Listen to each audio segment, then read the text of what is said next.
How are y'all doing? I'm excited to be back with NeoCab. I'm gonna try and finish the game today. If not, oh well, but I feel like we're in the final stretch of it, and yeah, I know it's been a couple weeks, but I'm super excited. So let's get stuck in. Hey Charlotte, how are you doing? I'm probably going to do that thing that I do every time I stream a game where I forget what happened and then I try and remember what happened while we're playing it, but that's fine. That's gonna be okay. Oh, still struggling with the Roni. I'm sorry, that's really rough. I hope your physical symptoms aren't too bad at least, but I know that the isolation can be rough. But I'm glad you're here to hang out. Alright, let's continue NeoCab. Night 4. My 4th night in Los Ojos. Is this my life now? Making just enough coin to scrape by, never seeing the sun, on an endless search for my friend? It was starting to feel surreal, like the moment the camera pans to the dark figure laughing in the doorway and you just know, oh, she's doomed. I actually, I started playing, like, in my own time, I've started playing Cyberpunk 77, and I was just playing a bit of it last night because it is kind of fun to just play some of the side quests and drive around Night City. I've been playing it on my brand new PS5, and really enjoying that, to be honest, because, like, the PS5 controller, for anyone who hasn't like experienced it, is just like insane. Like the haptic feedback on it is crazy. So like when you're playing Cyberpunk, for example, and you're like driving around, like it's hard to describe, but basically like you use the triggers to accelerate and brake like you usually do in driving gameplay and games like that, but like you can feel the trigger like resistance as if you were actually like pressing on a pedal, like on an accelerator or a brake, and it's just really cool. And yeah, no, it made me think about this game again because I just really enjoy that kind of gameplay, like exploring a city and driving around in it and stuff, even though I'm not the best in-game driver. Okay, let's have a looky. Our driver rating is 4.6 stars. 3 rides today. Okay. Oh yeah, it was just that asshole, the corporate guy who gave us 1 star, but we've been doing pretty good. Let's check in on our feel grid. What's our emotional state? Current status, you're in between red and yellow. You may be feeling arousal, excitement, or anxiety. Between red and yellow, you're beginning to feel agitation that could either be positive or negative. Your heart rate is quickening, and symptoms such as faster thoughts and more impulsive reactions may occur. Steer towards an appropriate quadrant by visualizing how you would like to direct your energy. That's interesting, like visualizing how you want to direct your energy. So would I want to, you know, move towards anger, or would I want to move towards like joy? Not FDA approved, that gets me every time. Okay, so that's how we're doing. Kind of agitated. Let's check our journal. I've always got your back, Chica. Trust fund maggots. Oh yeah, we were reminiscing about Savvy. We found out that Savvy was a double agent, that she's been involved with Capra, the like corporation that has a monopoly over everything in Los Ojos, and Radix, which is the like anarchist group, but they're also kind of problematic because we talked to that person who was weird about cars and had no nuance in their takes. Charlie is the worst. Where's Charlie's data? Okay, yeah, so we're still figuring stuff out about Savvy. Okay, let's look at our pickup requests. It's okay, I think it stopped getting worse now. Well, I'm glad to hear that. And I hope that you continue to get better. Let's have a look. Oh, the Quantum Witch. We could do another ride with the Quantum Witch. I'm gonna zoom out for a sec. Not gonna do another ride with Aganon, even though I love the Pain Worm plotline because he gives us shitty ratings. Could try Charlie again, but I don't want to, and also I don't think it's gonna go very well. Liam, could be interesting to talk to Liam again, but I don't know. 5 stars needed for Luke Howard, so that's a no-no.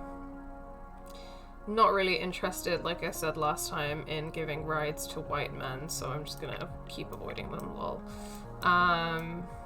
Let's charge our car up and give the Quantum Witch a ride. I'm excited to talk to her again.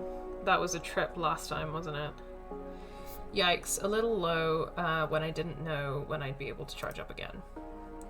The asking price was $132 a bar, a little steep, but here I was. I'm gonna get full charge for $4.93 because I feel like there are parts in the game, and I think maybe it has to do with like price surges or something during certain hours, but I remember in parts of the game it was like 8 or 9 credits for a full bar. So let's take advantage of the price. I pull away from the station. Okay, let's Una St. Clair, all things to all people, 5-star rating. The Quantum Witch. Una slid into the back seat. Hello again. Any progress on the quantum thing? The quantum thing?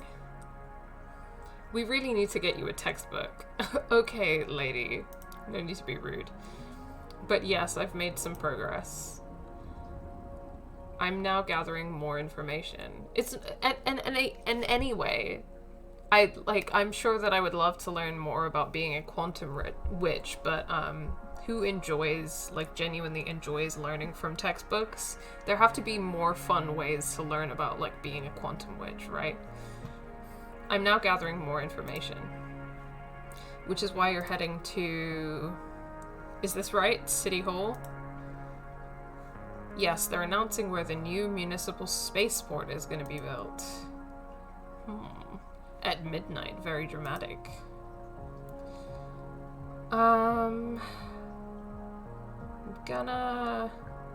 This is orange. I think it's probably gonna make me more agitated. Here's hoping they announce the choice with the balloon drop. I don't know. I feel like... Should I express emotion or should I stay neutral and try and find out more?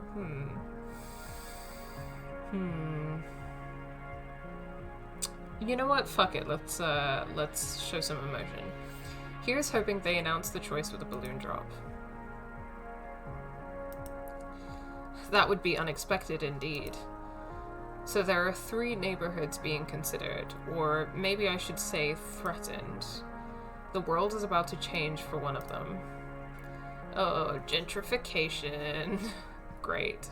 Uncertainty of that magnitude has a very strong feeling.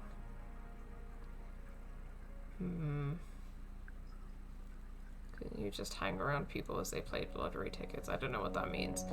Oh, like, can't you get your kicks about entropy or whatever from people like, I don't know, gambling and doing the lottery and stuff like that. I'm gonna lean into this conversation about gentrification, actually. Yeah, it's called Dread.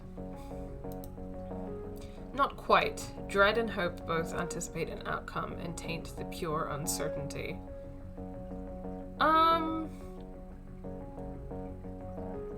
I guess. But you can't help feeling like hopeful or anxious about something, right? Like, I mean, obviously that means either that you are hopeful that something good will happen or that you are anxious that something bad will happen. But like, I don't know.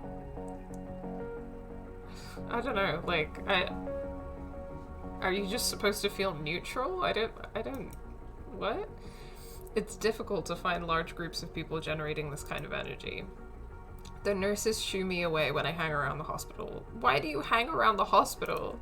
Waiting for people to die? Is that... Large-scale sporting events are an option, of course.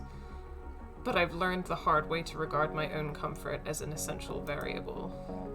I wondered if my worry about Savvy was feeding her. It felt gross, like she was a vulture for those moments in life when you feel small and helpless. Yeah, I was kind of thinking that, actually. I was kind of thinking I don't really enjoy this, the idea that she hangs around, like, hospitals, for example, and, like, I don't know, like, feeds off of the, like, the entropy of, like, oh, will these people die or not? Like, that, I don't know, it seems kind of horrible. Feels kind of predatory. Yeah, I don't, it's, yeah, the vulture metaphor seems apt, right? Like, it doesn't feel good. It feels like, predatory is a good way of describing it, for sure. Maybe we're not the biggest fan of the Quantum Witch after all. I know what you're thinking. I didn't say anything. You're wondering if you should take Oubliette or Isidore Street. No, that was not what I was thinking. Nice try, though. You'll take both. Highly doubtful. Oh, the timeline will branch in... This is like fucking... I don't know if any of you have played Detroit Become Human, but this is like the diagrams that you get at the end of a chapter in Detroit Become Human that's like, these are all the choices you made, and this is how it affected the story. Because David Cage really thinks he's doing something. Una waited. My body tensed up. I held my breath. And totally missed the turn onto Isidore Street. There, did you feel it? The literal branching of timelines? No. I believe you will someday. What does that mean? Like, surely, like, every moment in life is has the potential, bears the potential for, like, timelines to branch.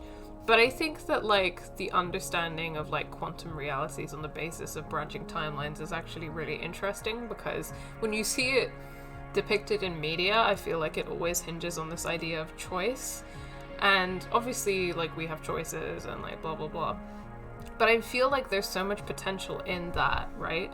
To have, like, a quite deeply political discussion about choice.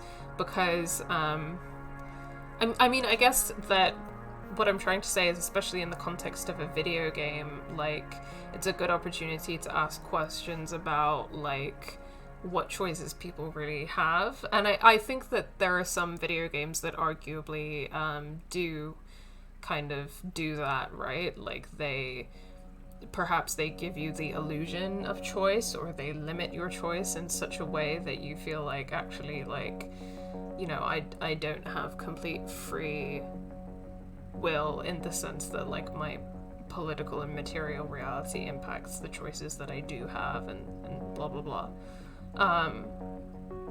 Okay, I've just gone on a complete tangent, but anyway. I felt it. It was a falling sensation, followed by the faintest thump. One version of this cab went down Isidore Street, another down Oubliette. I'm glad to be us, but I bear the other versions of Una and Lena no ill will. Oh, don't look at me like that. Like what? Like I'm a kooky old lady. I mean, you are a little bit. You're not kooky. I am neither kooky nor old. In fact, I'd wager I'm one of the most practical people you've ever met. I mean, I don't want to, like, assume your age or anything, but it's not, like, a bad thing to be old. You don't need to, like, deny it. I don't think I'd refer to Una as practical in any timeline. I'm sorry, I can't help myself. Quantum statisticians can be annoying this way. Yeah, true. So I have a question. It's true that it's both, like, interesting and also, like, mildly annoying. I know you're into randomness and entropy, but... What do you actually do, or what do you get out of fixing reality? I mean, I feel like I'm more interested in the second one. Because I don't... I mean, I guess I am interested in, like, what her occupation is or whatever, but I'm more interested in the second one. So what do you get out of fixing reality? That's a fair question. Fixing reality is strictly a hobby. Okay. I'm a little embarrassed to say it, but mostly I get paid to recover passphrases. Oh, I guess we get the answer either way. What does that mean, Una? Do you ever use those skills for evil? I don't know what those skills are. I don't know what that means. Not personally. Global financial institutions seem to do quite enough evil on their own. True that, anti-capitalist queen. I do permit them to pay me, though. Okay. Maybe not. Complicated. No one's hands are clean. This seems to be the case in every timeline. I don't know. Surely there's a timeline where we don't have capitalism, right? Right? Surely. If there are, like, literally, like, infinite timelines because there are, like, infinite moments in time where something could have been different, then surely there are timelines where we don't have capitalism.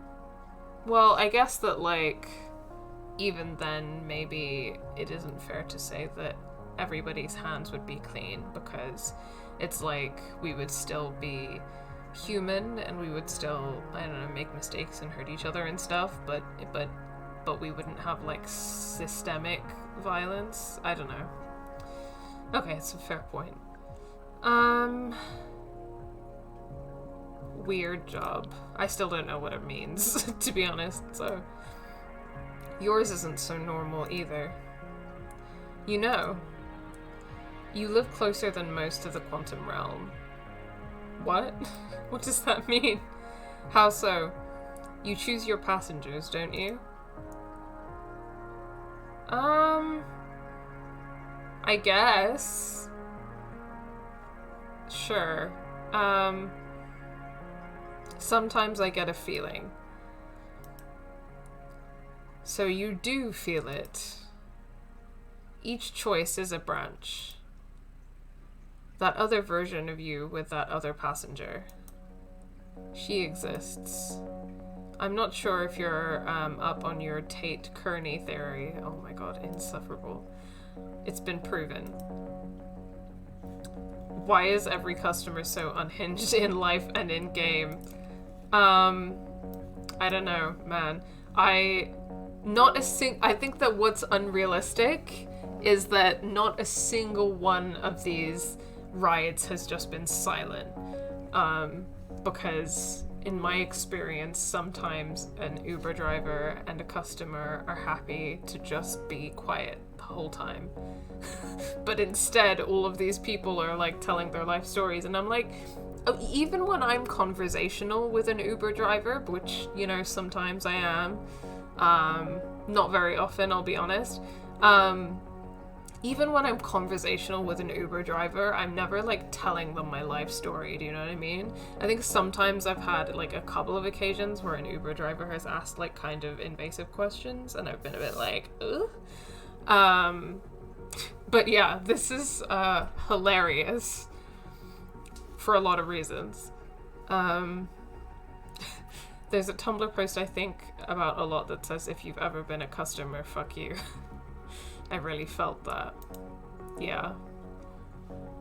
Yeah. Okay. Why aren't I her and vice versa? That's exactly the right question, my dear. Most people don't ask the right question. You could be quite good at this. Okay, if you say so.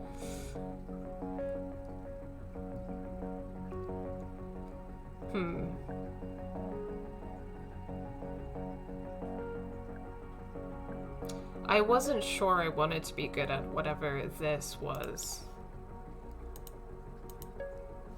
I could teach you. Oh, she wants me to be her quantum witch apprentice.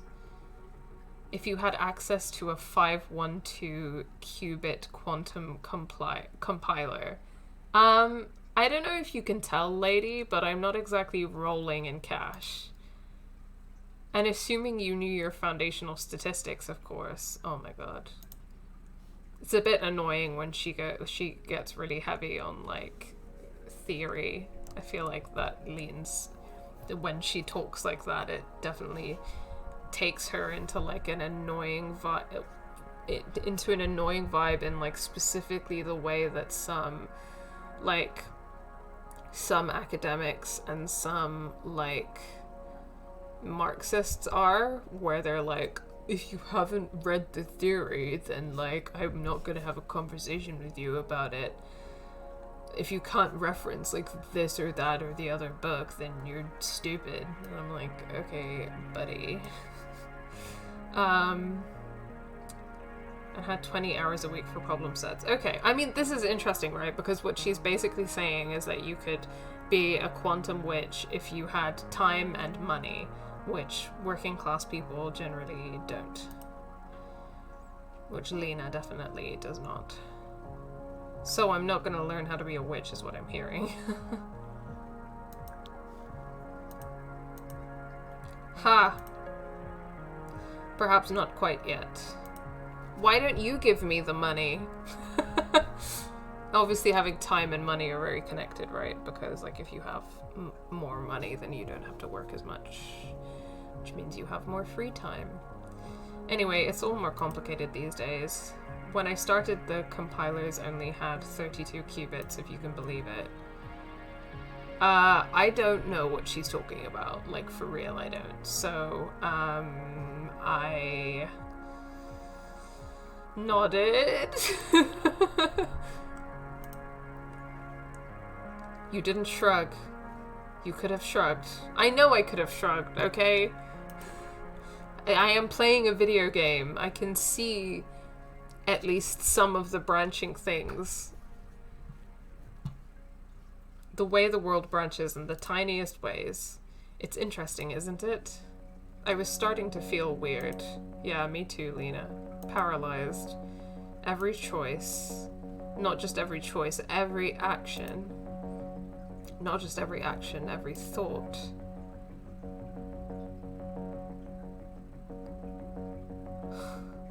Oh dear. Okay, we're getting real existential here, folks. Why one and not the other? Where did the decision happen? What is a decision, even?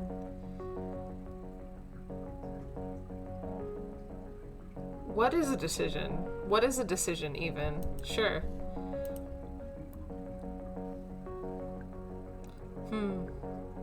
A choice from a menu of options. A stumble down the path of least resistance, or a little bit of magic.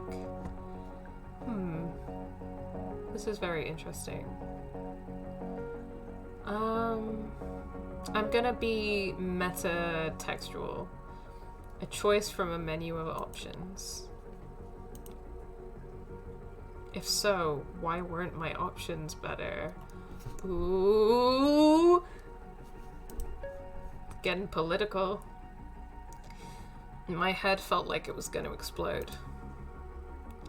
I was dealing with way too much other uncertainty in my reality to process this. It must be exhausting to be Una. Una tapped the back of my seat. That seems rude, but okay. Hello? Sorry, zoned out for a second there. I was saying, get ready for it. For what? Una looked out the window. There's the other version of us, the Una and Lena that took Isidore Street. What? They'll merge with us in a moment. Wait for it. Wait. I wonder what kind of conversation they had.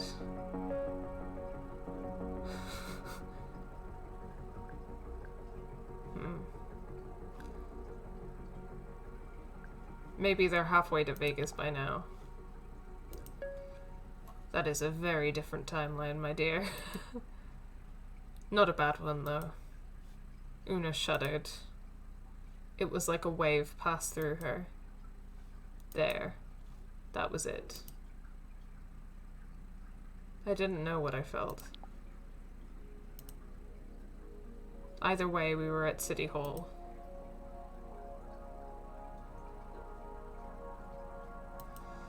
This game is just really good, but it's also just really, like, relaxing. Obviously, there are times when things get quite intense and stuff, but, like, it's so atmospheric, like, the car journeys and the conversations, and, like, it's just very good, very chill, very atmospheric, very relaxing, and I really enjoy that.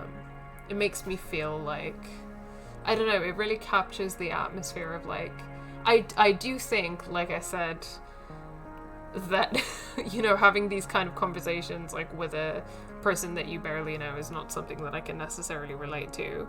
I would not have this conversation with a cab driver, personally.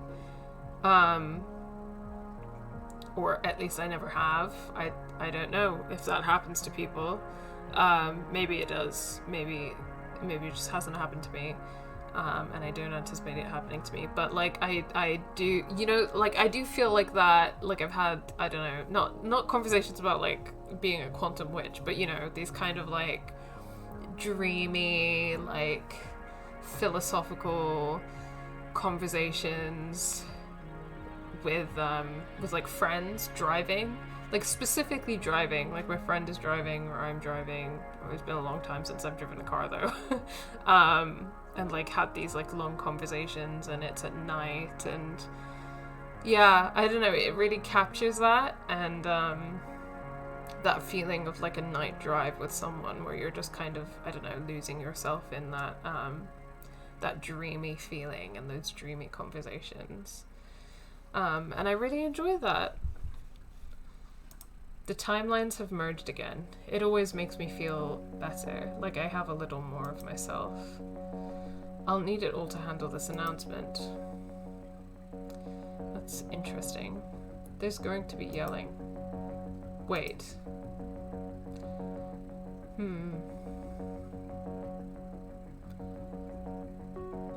Some good questions. How do we make decisions? I'm a quantum statistician, not a neurobiologist. Okay, I don't necessarily know why a neurobiologist is the person who would have the answer to that question, but whatever. Hormones, cosmic rays, maybe there's some benevolent force unknown to our physics. Not God exactly, just some decider. Why are some people, like, they want to talk about spirituality and stuff, but they're so hesitant to talk about God? Because, I mean, obviously, like, I am someone who believes in God, but what you're describing sounds like God to me. Not that I necessarily think that God makes every decision on our behalf, but yeah, I don't know.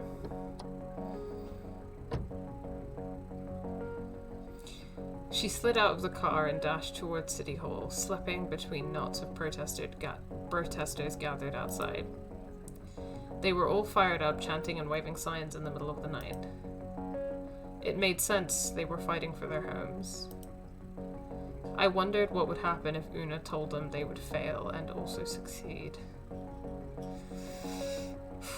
I don't know. Personally, I wouldn't want to hear that in that situation, because like I don't know, it's a matter of literally their homes and their lives. I wouldn't want some random like lady being like, you will fail and you will lose your home and also you will succeed.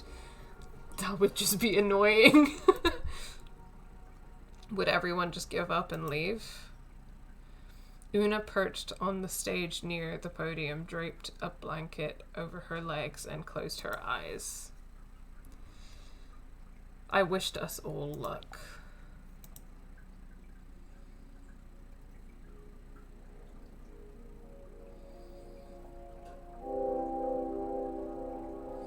Three stars? Ugh. Rude. Tonight's Lena is a fascinating possibility space not fully manifested. That's so rude. What, like... I feel it's so annoying. Sorry, like every time they give me like ratings less than 4 stars, I'm a bit like, do they not like think about how this like literally affects a person's livelihood? Just because I didn't like agree with you or go the direction that you wanted in a conversation about like quantum statistics or whatever doesn't mean that you should do something that could like adversely affect my ability to like make a living. Like, what? The Quantum Witch is not in my good books anymore.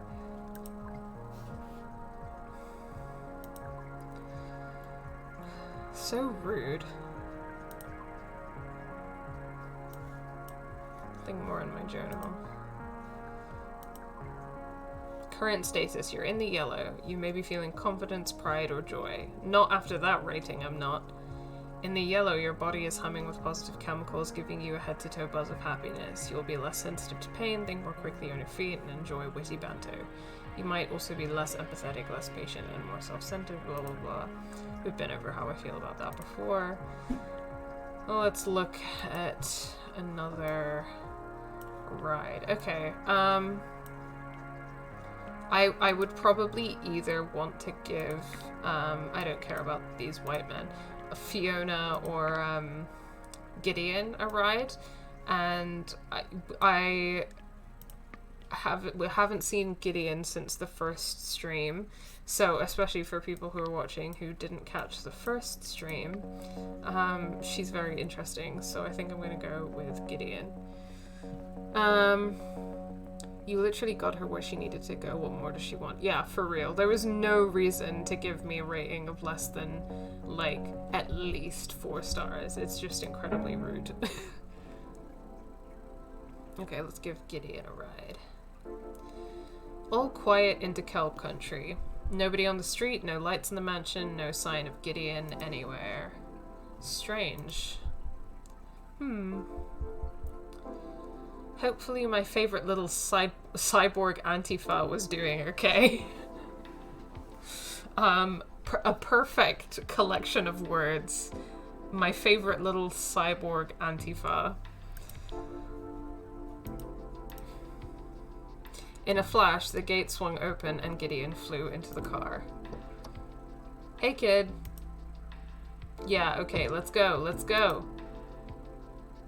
Is everything alright? I remember that she didn't like being called ma'am. No. Yes. Can I be super honest with you? Yeah, of course you can, kid.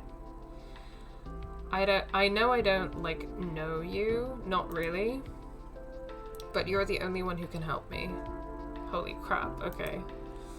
So you have to. Well...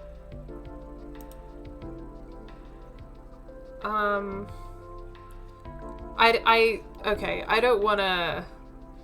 Part of me wants to be like, I don't have to do anything, because it's a bit rude to say that. But I do want to know that she's okay, and, like, ask what she needs help with. I kind of wish that I could say both. But I'm gonna ask, what she needs. What do you need? I only have 2 hours until Yancy wakes up from her wine coma. She can shut me down remotely and then I won't be able to move at all. Hey, Evelyn! I just gave the Quantum Witch a ride. It was interesting. It I don't know, it was kind of weird. I think I started to have kind of more complicated feelings about the Quantum Witch, because, like, I don't know, apparently she, like, spends time at, like, protests and like, hospitals and stuff, like, I don't know, just, like, hanging around and, like, absorbing the entropy or whatever of, like, are these people gonna die or are bad things gonna happen? And, like, we gave her a ride to a protest that was basically, like, these people protesting, like, the gentrification of their community. And, yeah, I don't know. Yeah, I don't know what else was important about that interaction because I've forgotten already. We talked a lot about, like, timelines and decisions and, like, all of that fun stuff. If you feel like watching the first part of the VOD later, then feel free. But good to see you. Welcome to the stream. How are you doing on this fine evening? We're giving Gideon a lift right now, so anti-fascist vibes in the house. She can shut me down remotely and then I won't be able to move at all. Oh yeah, holy crap. So I feel like, Charlotte, you might not have been here for the first stream. If you weren't, this kid is like, her mother is a fascist, like, politician or something, and puts her in this, like, suit that she, like, has control over, including surveillance. Like, the suit, like, records everything that the kid does, and yeah, she can, like, control the suit, which basically means she can control her daughter's body, which is obviously really horrible and really fucked up. So yeah. So here's where you come in. I'm listening. My aunt, Yancy, hates her. Yancy is her mum. That's who she's talking about. Oh, okay, cool. Well, I hope that uni went well today and that you have a chill evening planned. Thank you for deciding to spend it with me. She knows how to get me out of the suit. Oh, okay. Cool. She's super good with tech. She's in IT. She's an IT manager. Yeah, it is deeply upsetting. It's really, really fucked up. And, like, this kid is, like, I mean, I will be uploading the VODs to YouTube at some point. Probably not for a while, but, so people can kind of feel free to watch back whenever, those are up. But, this kid is, like, she's a good kid, like, she means well, and her heart's in the right place, and I think that her, like, ideas are in the right place as well. She's definitely not perfect, but, like, that's fine. I mean, especially because she's a kid in a really horrible situation, trying her best, but also, like, even if she wasn't a kid, like, that's fine, obviously. But yeah, so I'm excited that we're talking to her again. And seeing where this plotline goes.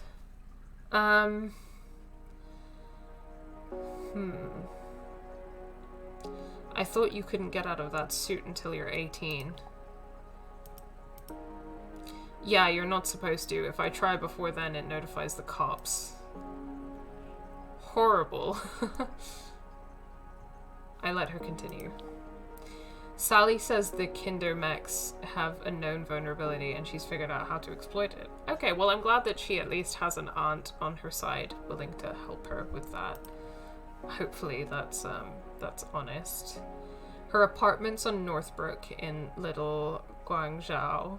Sorry if I'm pronouncing that wrong. Little green complex, really ugly. I'll point it out when we're close. Just gonna have a quick drink of water.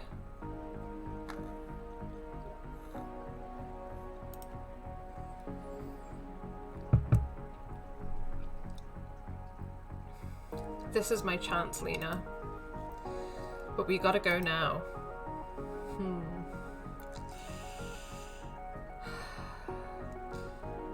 I feel like the second one is too charged. So, your mom doesn't know anything about this. You think I'd be sitting here if she did? As soon as I get this thing off, I am done with her. I am getting the fuck away from my fascist fucking mother. Supreme Court won't emancipate me, so I'm gonna do it. Okay, I'm not gonna say, can't you just wait until you're older?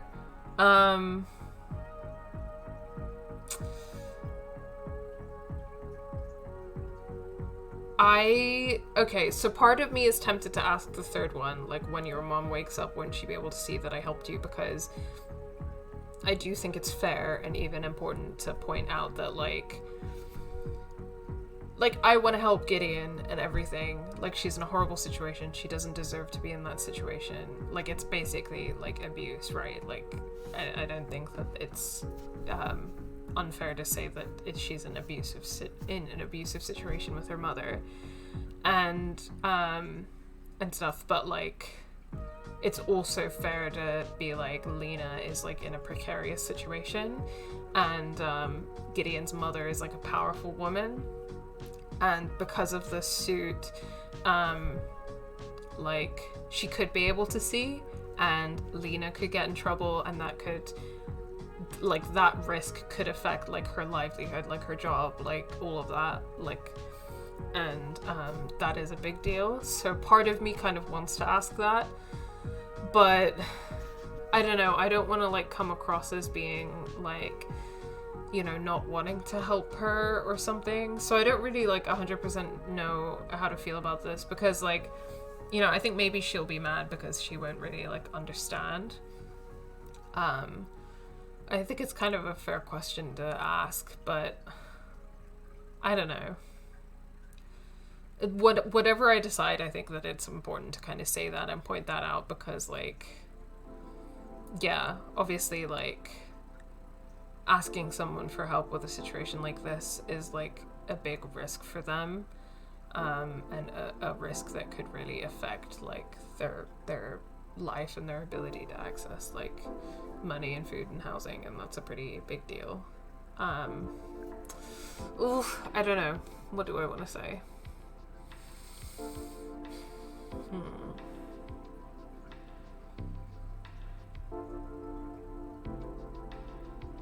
You know what? I'm just gonna ask it and see how it goes. When your mom wakes up, won't she be able to see that I helped you?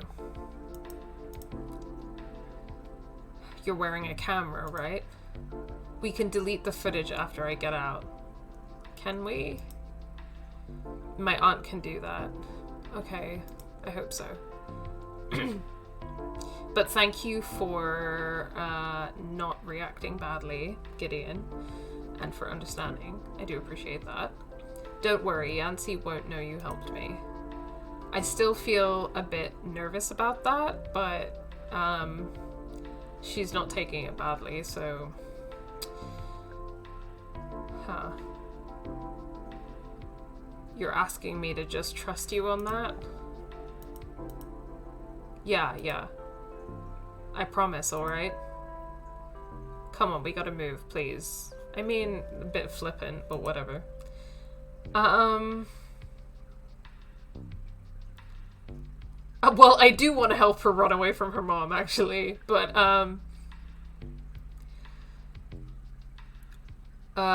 what will you do if you get out? I think that's a fair question, like, in the sense of, like, will you live with your aunt? Like, how are you gonna, like, survive if you get out? Start my life? I don't know, go traveling. Oh, Gideon, honey. We need to think this through a little bit more.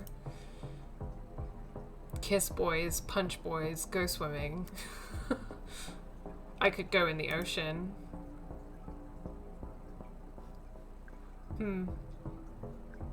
I thought you wanted to be a big anti-fascist. I mean, you're allowed to be an anti-fascist and also, like, live your life, right? Like, that's... I don't think that we necessarily need to ask that. You've never been in the ocean?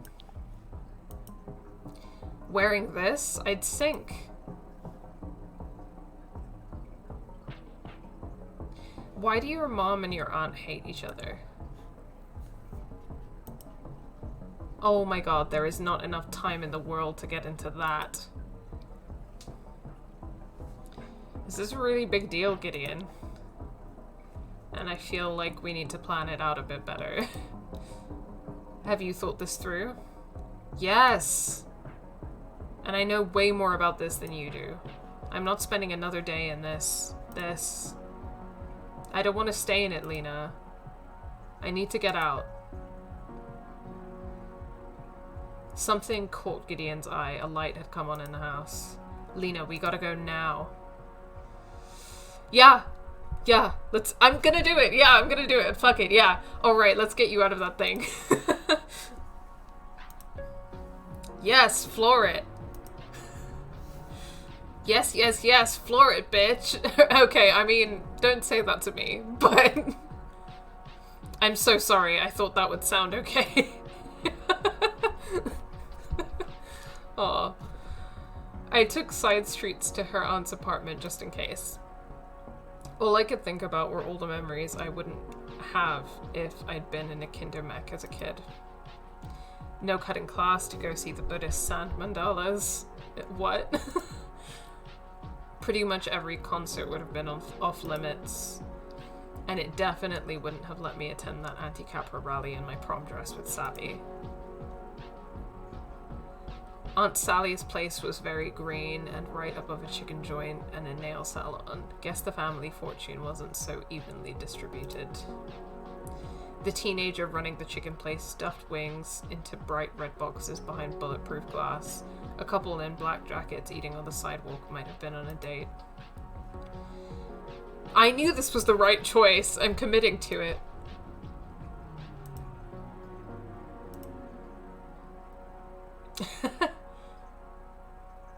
I mean, the first two are interesting. I mean, obviously, like, freeing her is... And we've talked a bit about decisions and freedom and how that's kind of, like, subjective within the context of capitalism, because your freedom and your ability to make choices is limited by your material reality. I was empowering the most intense activist I've ever seen. I mean... Maybe, but I also don't think that her freedom from a horrible abusive situation where she's basically in like a moving prison should be contingent on her ability to do something. You know what I mean? Like, as a human person, she is deserving of not being in that situation. So, for me, I think the best choice here is I trusted her to make her own decisions.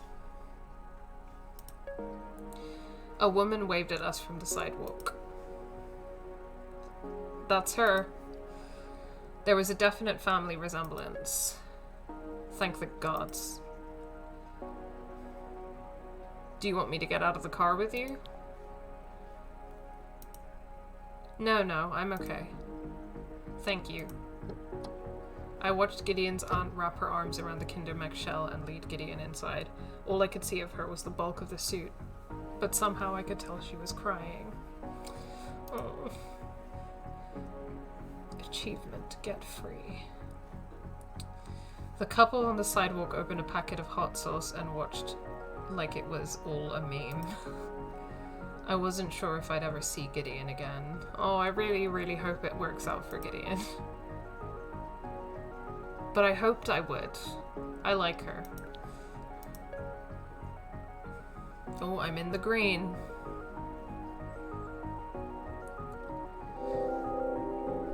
Let's have another sip of water.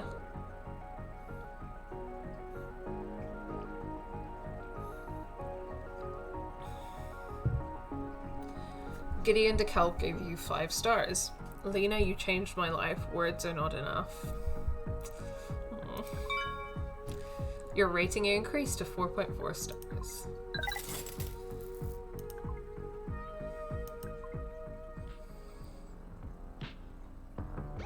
Oh, what? Holy shit, what the fuck? Excuse me? Excuse me? Oh no. Oh god, not now. I'd seen LOPD officers on the news before, the cold black screens where their faces should be. I pulled over, hands on wheel, eyes up, deep breaths. We've had some compelling reports about neo-cabs on the road tonight.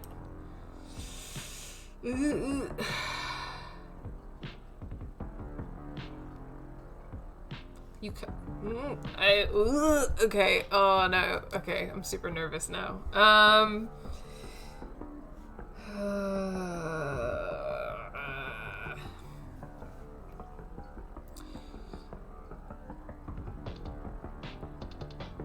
What have I done?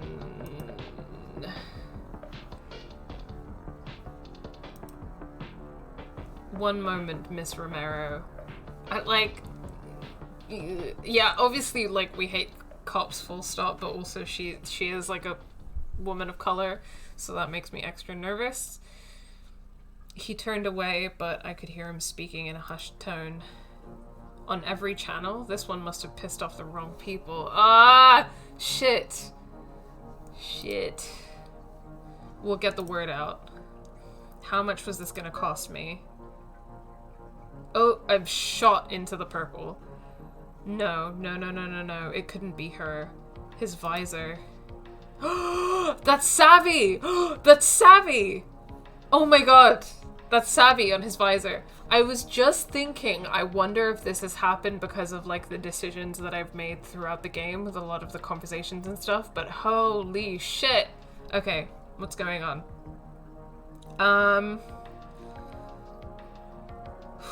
Okay, I sat up straighter, tried to keep my expression blank. Shit. Tried to hide even the slightest hint of recognition. But it didn't matter. Ah! Shit!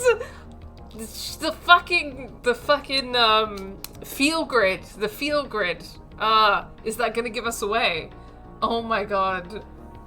Wanted for fraud and trespassing. Oh, sorry, I missed that. I didn't know what that said. Savvy.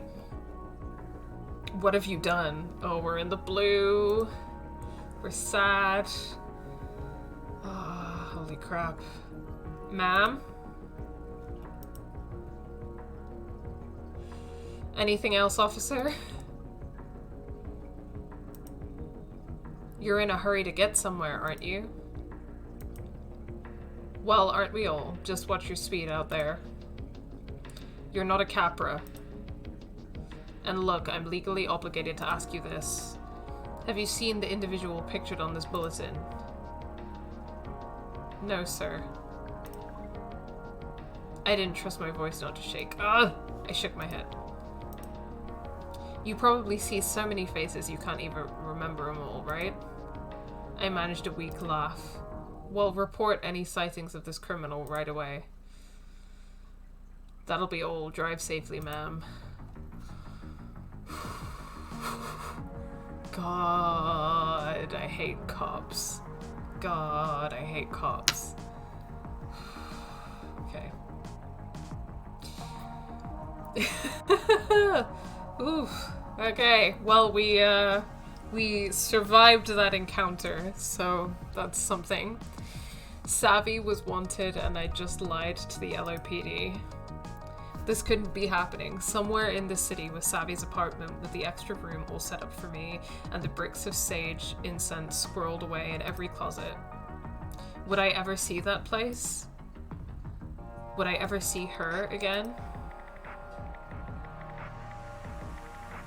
Ugh. Oh, new message from Liam. Hey Lena, it's Liam. Hey Liam. I'm not sending a man a message with a winky face in it.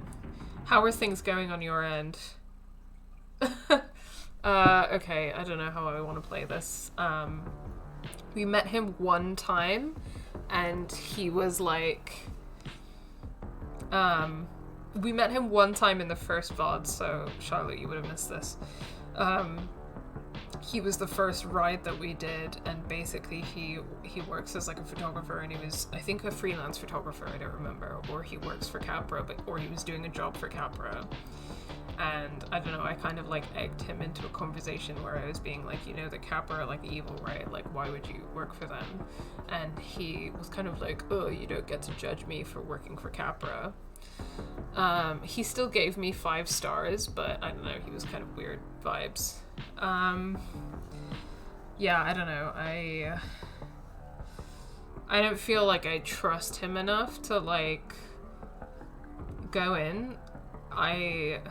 But I don't want to be completely dishonest, so I think I'll just just neo-cabbing it up, kind of bored. You're not allowed to be bored in your first week. Reason I'm texting is I just met pretty much the coolest person, a quantum witch. I know her. I gave her a ride. Yeah, what are the odds? I think that's more for Una to say.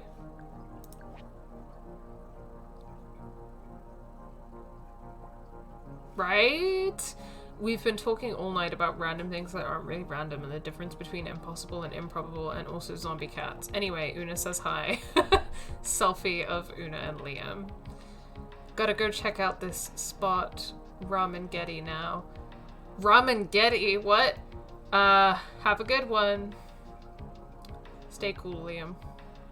Well, you too. Zombie cats. The fucking Schrodinger's cat joke. Oh, I didn't even clock that. I'm silly. That's quite funny. Liam and Una, now there was a match made in Quantum Heaven. I had no idea how I could help fix a timeline. I just wanted to fix my own life at the moment.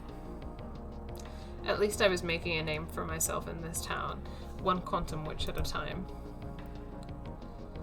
It was well after midnight and I'd met my ride quota. I checked my field grid. Blue. I had it in me to push on for one more ride tonight, or I could call early and get some rest. So I've been pretty consistently pushing on and doing a 3rd ride each night just because I want to see more content, so I'm going to push on again. I decided to push on. Every PAX was a chance to learn the city and earn some coin. Let's do it! Let's check in on our field grid. You're in the blue. You may be feeling sadness, depression, or despair.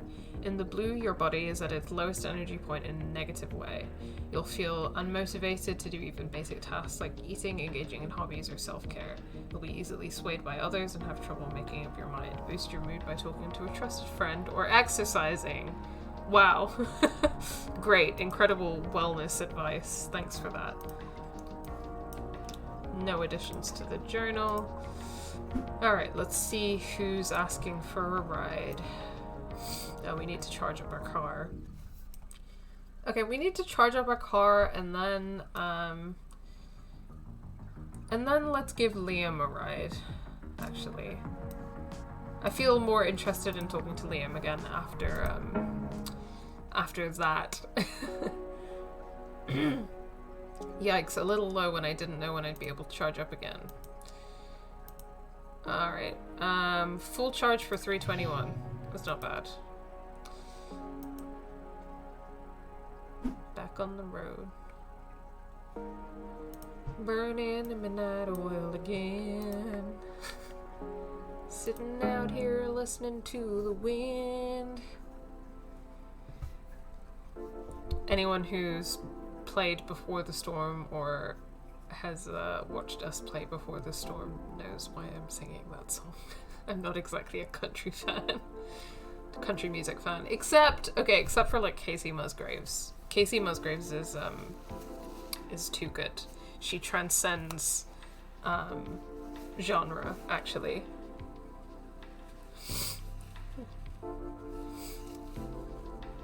Okay. Liam waved to me before he got in the car. He looked excited to see me. I was too miserable to muster much of a smile, but I gave it a shot. It seemed to work. Hey, Lena. Wow, what are the odds we'd see each other again? I mean, you asked for a cab, and I drive a cab, and there aren't many cab drivers in the city because of the automation of cabs, so I don't think it's that out there. Of all the neo cabs in all of Los Ojos, he gets into mine. Fate. Didn't you learn enough about the odds from Una? Ha! I feel like I could never learn enough from her. How have you been, Lena?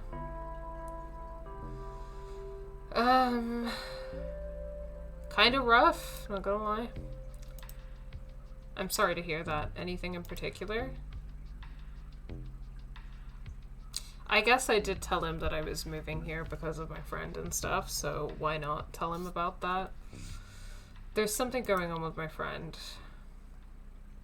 I don't necessarily know that it's that I don't like the city, because I don't think the city is the problem. I think there are a lot of things going on, but the main thing that's clear is that the situation with Savvy is shitty. There's something going on with my friend. I can't really get in touch. It's stressing me out. She's been flaking on me a lot. I can't stand that. Oh god, same. But I know she's got a lot going on. It's fine, mostly. So what about you? Wait. You've got one of those, things on your arm. No way. The feel grid. TM. Trademark. Wow. Yeah, actually, Savvy gave it to me. Huh, interesting. How do you feel about it? But funny guy. Honestly, it's kind of weird. I don't like it, so... I know, right? I find it so bizarre, just as a concept, putting your emotions on display.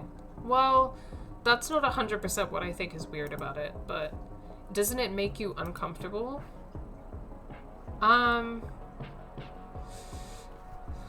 Yeah, it does a little bit. I don't think that it does make me more honest or vulnerable. Personally. I mean, again, I talked a lot about how I felt about the feel good thing in the first stream that I did of this game, but yeah, I don't like it. It makes me uncomfortable. So I'm just gonna say it does sometimes. But I've been told that I have a lot of feelings, like, a lot. And the feel grid sort of draws them out of me. Yeah, yeah. I need to stop. Stop what? Being all thinky, dissecting stuff.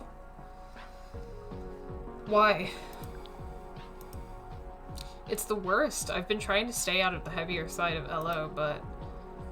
Lena, not to bring the room down, or the car, I guess, but can I ask you something? Of course. Do you know anything about Sophie Lemieux? The late Sophie Lemieux? Not much. She was a ballerina in LO who was killed by a car.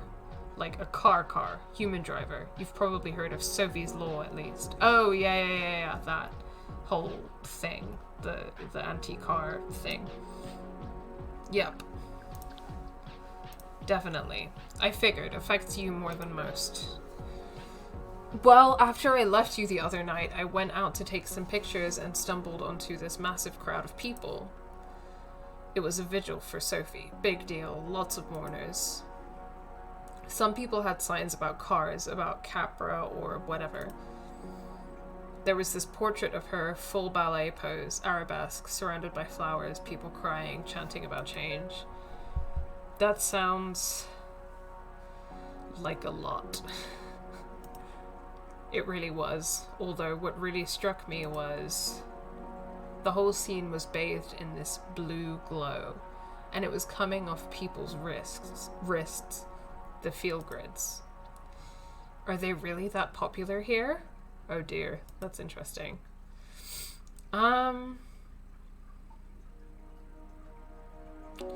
Sabi's got one. She's an open book emotionally, and a mystery in every other way.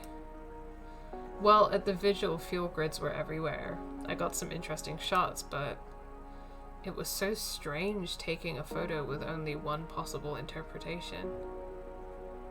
Huh. That's a really interesting point, right?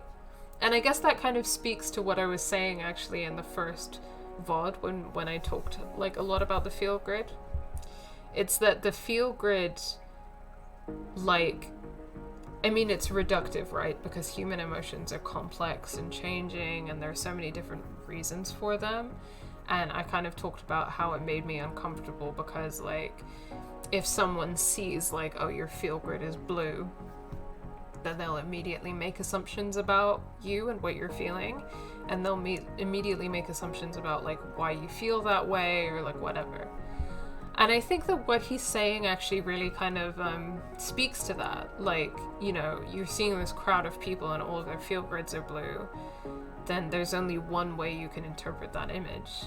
Whereas, like, if they didn't have that and he took a picture of all of these people at this visual, there could have been so much more dimension to that image, so much more nuance to it, so much more that, you know, you would think, oh, like, what's going on here? Like, obviously these people are mourning and there's a sadness to it, but there's more than that, right? Whereas the feel grid kind of feels like it just reduces your emotions to, like, one thing that people can just see the blue and just assume things. So this is really interesting, actually, that, you know, I mean, obviously the whole premise of it's interesting, but it's interesting that this conversation is kind of bringing that up and teasing that out. It's just, here are some sad people. You know they are sad because they are blue. Okay, Liam, maybe you and I are on the same page about some things. It's weird, you know? Yeah. I don't think I like it. I don't. I'm not sure how I feel about it yet. Either way, it was really striking. Mostly blues, some reds here and there, greens and yellows too. What do those mean? Hello, Gazebo Kids! Welcome to stream! How are you doing? Welcome, welcome. We're having deep chats. This is a deep, deep game. You know... Oh, okay, so that's blue because I'm sad. So because I'm sad, I'm being like, oh, I haven't felt good in a while. Greens and yellows are meant to mean calm, relaxed, and positive. So yeah. Calm, relaxed, and positive. Chill, happy. But see, that's the problem, right? If I show up at a funeral and my feel grid says I'm stoked... Yeah, I mean, so that's such a, like, this is such a good conversation, and it's such a good point. Yeah, because people will be like, oh, you're, like, what the fuck, you're feeling really happy at the funeral, but then these two answers are like, you know, you could be enjoying happy memories at a funeral, or you could be happy because you fucking murdered someone, you know? But people are gonna see that, and they're gonna make assumptions. Not to be pretentious, but it kind of reminds me of, The Stranger or The Outsider, depends on how you translate it, by Albert Camus, which is like a novella that basically starts with this very, like, famous scene of this guy at his mother's funeral, and he, you know, seems like stoic and stuff, and the beginning of the novel is about how people make assumptions about him and his grieving because he, or like his relationship with his mother, or like whatever, because of that. And yeah, this kind of reminds me of that. I think it's really interesting. Pretty okay, gonna be lurking while I make dinner. Awesome, what are you making for dinner? Yeah, we're good. I really enjoy this game. I'm trying to hopefully finish it today, but if not, that's fine, because I'm not going to complain too much about more content, but I get the feeling that we're kind of getting near to the end. based on kind of what people have said online about how long it takes. But obviously we all know that I talk forever, and it takes me way longer to finish games than it says on Google. And yeah, good to be here with you guys and have you all in the chat, so thank you for being here. Ooh, tempura, that sounds great. I'm very jealous. I made some fried rice earlier, actually. I did really enjoy that fried rice. I put Richmond meat-free sausages, which those of you in the Discord might have seen me post about, but that was a big brain moment because that was so tasty. It made me very happy. Okay, speaking of happiness. My feel grid says I'm stoked at a funeral.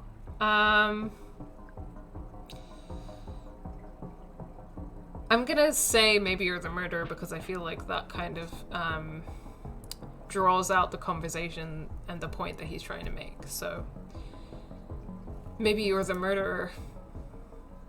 She did a little wink. Exactly. I keep picturing the Mona Lisa. 500 years of that unreadable smile until you slap a feel grid on it. Yeah? I'm a bit scrambled up about the whole thing. I'm with you, bro. Scrambled like eggs. So you're not in the market for one then. At least the look is interesting, and I almost got a free one. Who's handing out free feel grids? Good question. So I'm at the visual, yeah? Everything's blue, it's dreamlike, mournful, but then I look across the street and there's this whole gang, right? Not a feel grid in the pack, it's a dark zone. I go over there to check them out, and they say they're this group called Radix. Interesting. Radix are the anti-car people. The word hit me like a gut punch. Maybe I could get some intel if I played this right.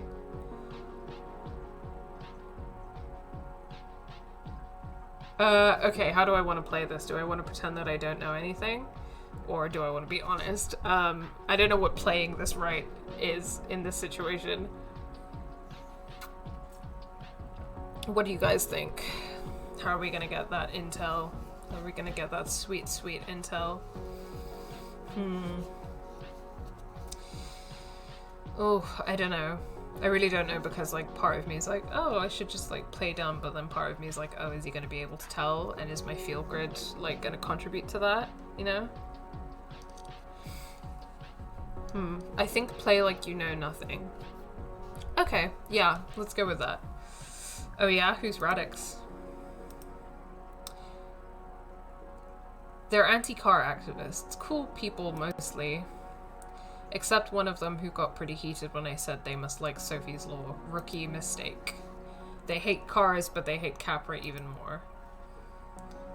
Even more than you, maybe. Impossible. So what were they doing at the vigil? Well, they were actually trying to recruit. At Sophie Lemieux's vigil? Interesting. Yeah, they were saying the law is a cheap half measure, gives Capra more power, doesn't save any lives. Anyway, I showed them the photos I took of the blue glow. And they said none of those people had field grids when they showed up. Apparently, 2 hours earlier, some Capra reps showed up and started handing them out free of charge. I knew it was going to be Capra. I knew it. More striking than just candles. Definitely. Radix said the reps passed one to everyone who showed up. Huh. Yeah, I guess my question is, why? Interesting. They're tracking the data? Ooh, yeah, they're probably tracking the data, right? It's probably like, I mean, yeah, we've been over like the whole like surveillance theme in this game. So it, yeah, like maybe it's like a kind of like way of Capra, like a form of Capra surveillance.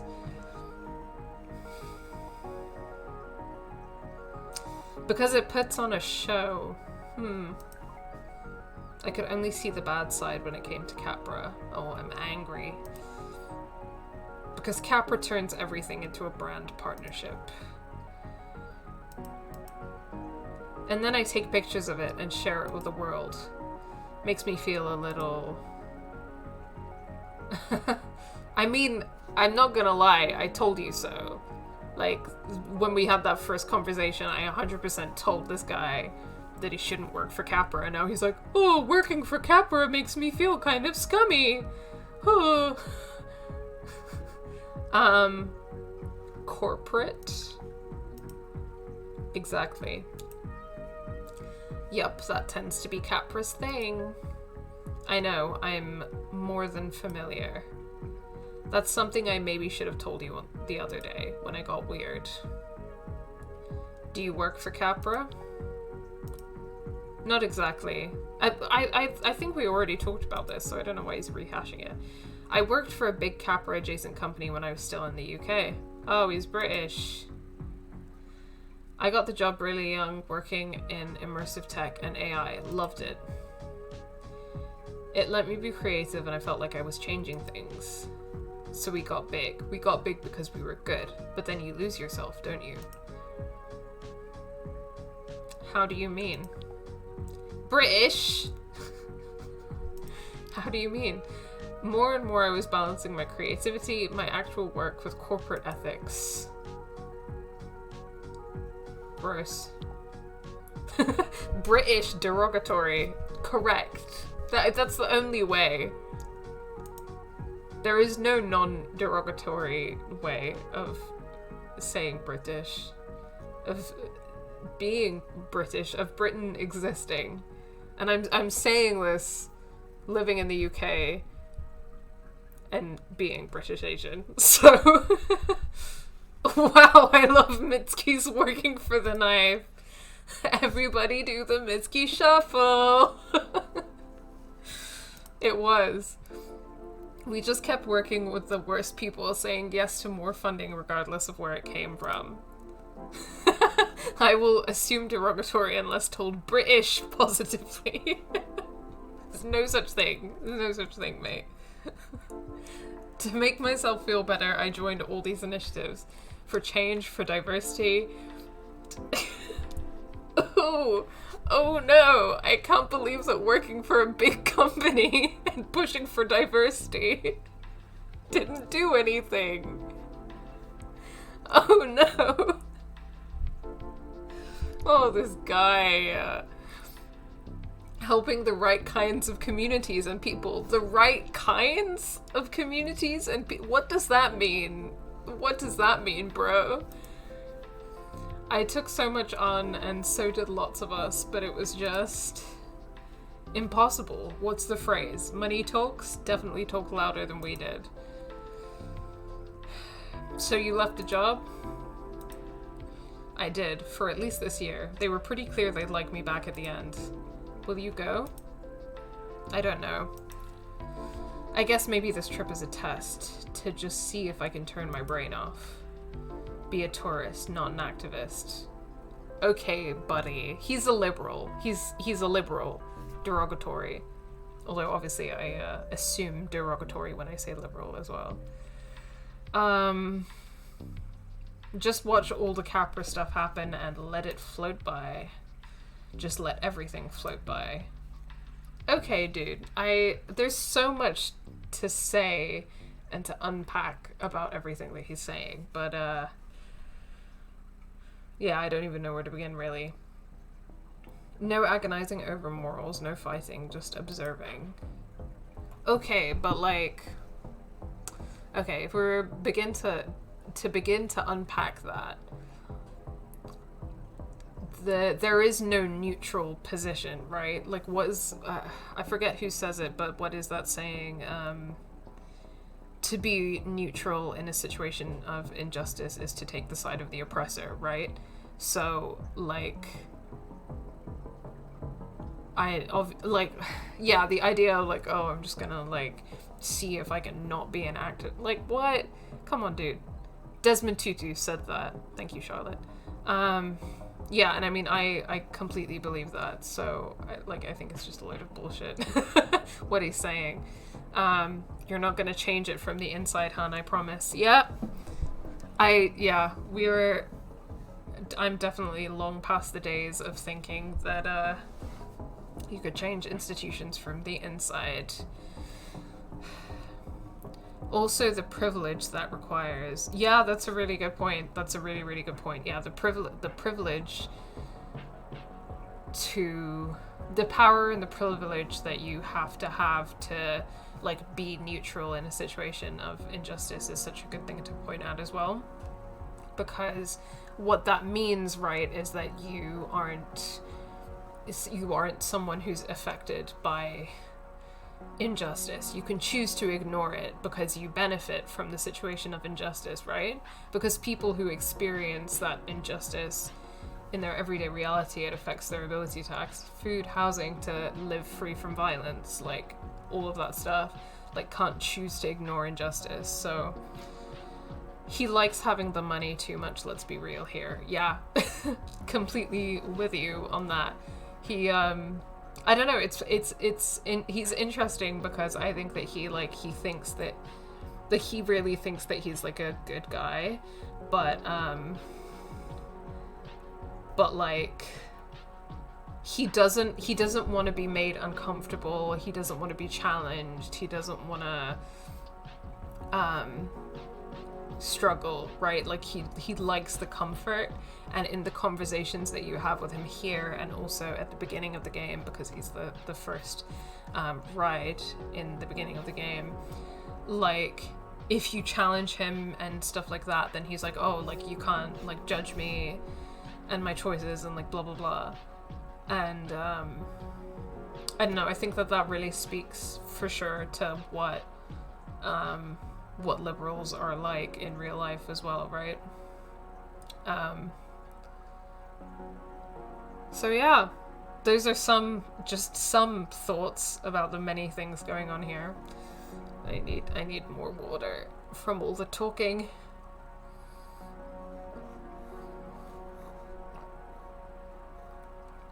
Okay.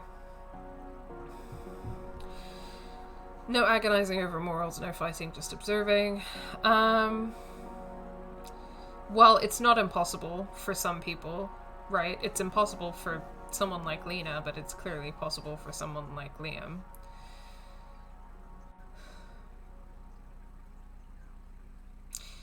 I don't wish I could do that. I think that, like, I wish I could do that could be, like, a dialogue option that points out that, like, Lena isn't someone who is in a position where she can ignore all of the, like, injustice. But,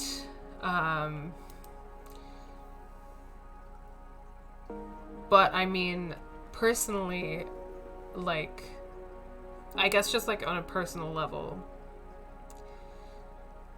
even though obviously it's like really horrible to be in, you know, to be in situations where you don't have power and you're, you know, on the receiving end of situations of injustice that are a result of kind of the unjust systems that we live in. Obviously that's really horrible, and we wish that no one should ever have to experience that. But I would so much rather like care about injustice, and I would so much rather like care about like the bad in the world and like want to do something about it. Like I would so much rather feel that way than to try and be apathetic. Like I don't know if I could like be okay with myself, you know? So that's kind of what I mean by that. Where do you feel you're at? I'll ask him. Doing my best to remain impartial on everything turns out to be a lot of work. I mean, just look at me. I'm lost right now.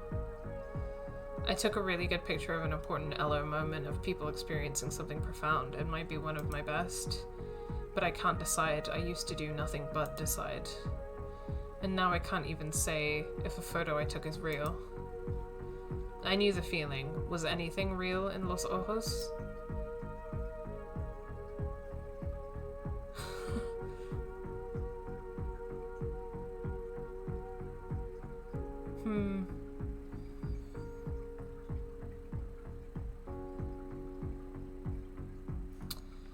well, I don't know what to say. I don't really know what she would say or how she would frame it if she said, of course it's real. Because I think that you could say, oh, like, of course it's real because, like, you know, because you understand the context of the stuff with the field grid. Like, we were able to have a conversation about the photo and, like, talk about it in a nuanced way. And, like, even though it is staged and even though it is supposed to, like, convey a certain interpretation, I think that, you know, that you can still, like, it's a photo of something real in the sense that it's a photo that conveys corporate power, you know? So, like, in a way you could say it's real. I guess, like, in the same way, right, that, like, propaganda, like, is designed to convey a very particular message, but we are all critical thinking humans, right? So we don't just look at propaganda and take it at face value. I mean, obviously some people do, and in some situations we do, but there are situations where we can, like, look at propaganda and we understand how propaganda works and we understand what those images mean. And so we can see deeper than that. Do you know what I mean? And so you can look at that propaganda and you can be like, oh, this is real in the sense that it's ideological, right? It's a tool of ideology. So I think that there's, like, a strong argument for that. But, like, I don't know how Lena is going to say or how she's going to frame it, so I don't know. I mean, it's red, so maybe she's kind of going to say what I just said, that it's real in the sense that it's real in depicting, like, how horrible Capra are or whatever. Okay, maybe I'll say that. Yeah, of course it's real. It's still real people experiencing something real. I have a feel grid, my feelings are still legitimate. Real people, real moment. Yeah. Okay, I mean, that's not what I meant, but I've said it now. Hey, listen, obviously don't take your eyes off the road, but do you think I could send you the picture? You can tell me what you think. I want to share it, I think it's important, but I'd sort of love your thoughts. Be my moral compass. Oh my god. No pressure. I'm an Uber driver, bro. Why are you asking... this is the second time we've met. Why are you asking me to be your moral compass? Like, what? Send away, I guess. Thanks. And sorry if I'm being a downer. People come to LO for the lights and sights, you know? Do my emotional labor for me, please. Yeah. Uwu? Will you do my emotional labor for me, Uwu? And I end up getting right back into the muck.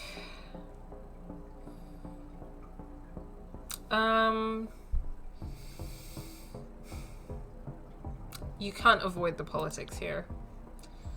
Only just looked at this guy, the scarf, saying a lot. Yeah, I mean, look at him.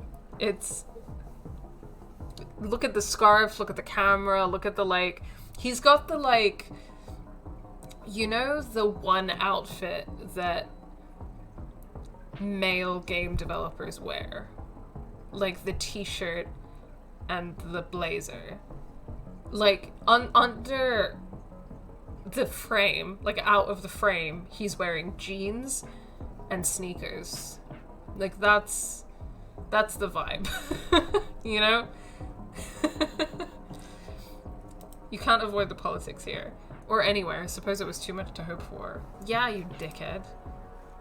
I pulled up to Liam's hotel again.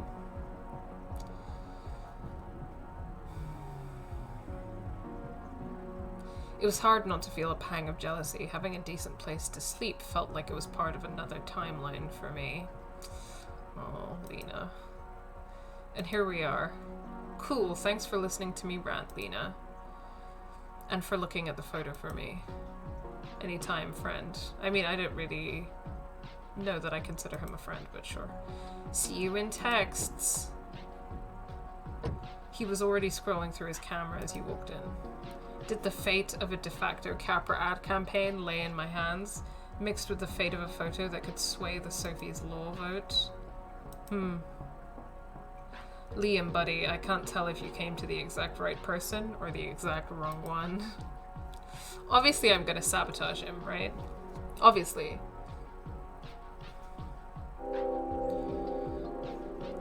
Oh, 5 stars. 2 for 2 on positive interactions with Lena. Oh, well that's something. At least he gave us 5 stars. New message from Carlos. Oh, it's that guy that is not hot. Hey, not sure if you remember me. Carlos, you dropped me off to see a patient?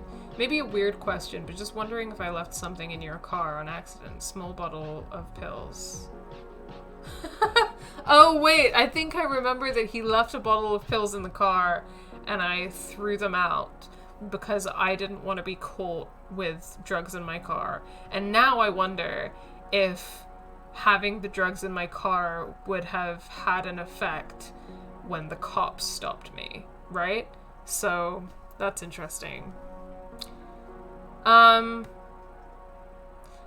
I'm gonna be honest about it. Why not? About that.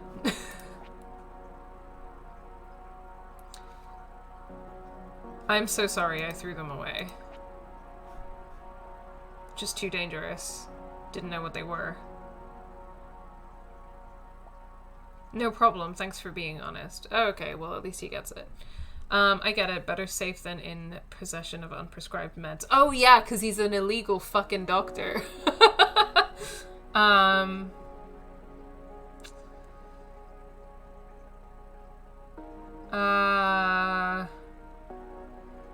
Is Jonna Johnson a real name?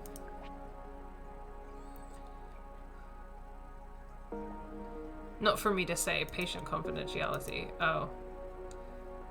Oh yeah. Oh, forgot to mention this yesterday, but I noticed you wear a field grid. If you're interested, I have something that could help you with using that. Did you watch a video about it? Sorry, it's tempting to rib him like that. But I'm just gonna ask, what is it? Easier to explain when you get here. The clinic's in south corner of Frontera. I'll drop you a pin. But basically, if you hit the border, you've gone too far.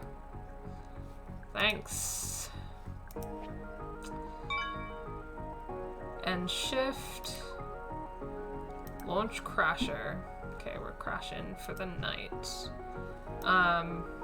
After Lena gets some sleep, I'm gonna take a quick pee break, I think. Okay.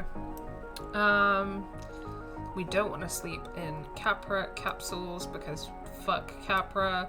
So I'm going to once again sleep in the cheapest option, which is the Motel Azteca.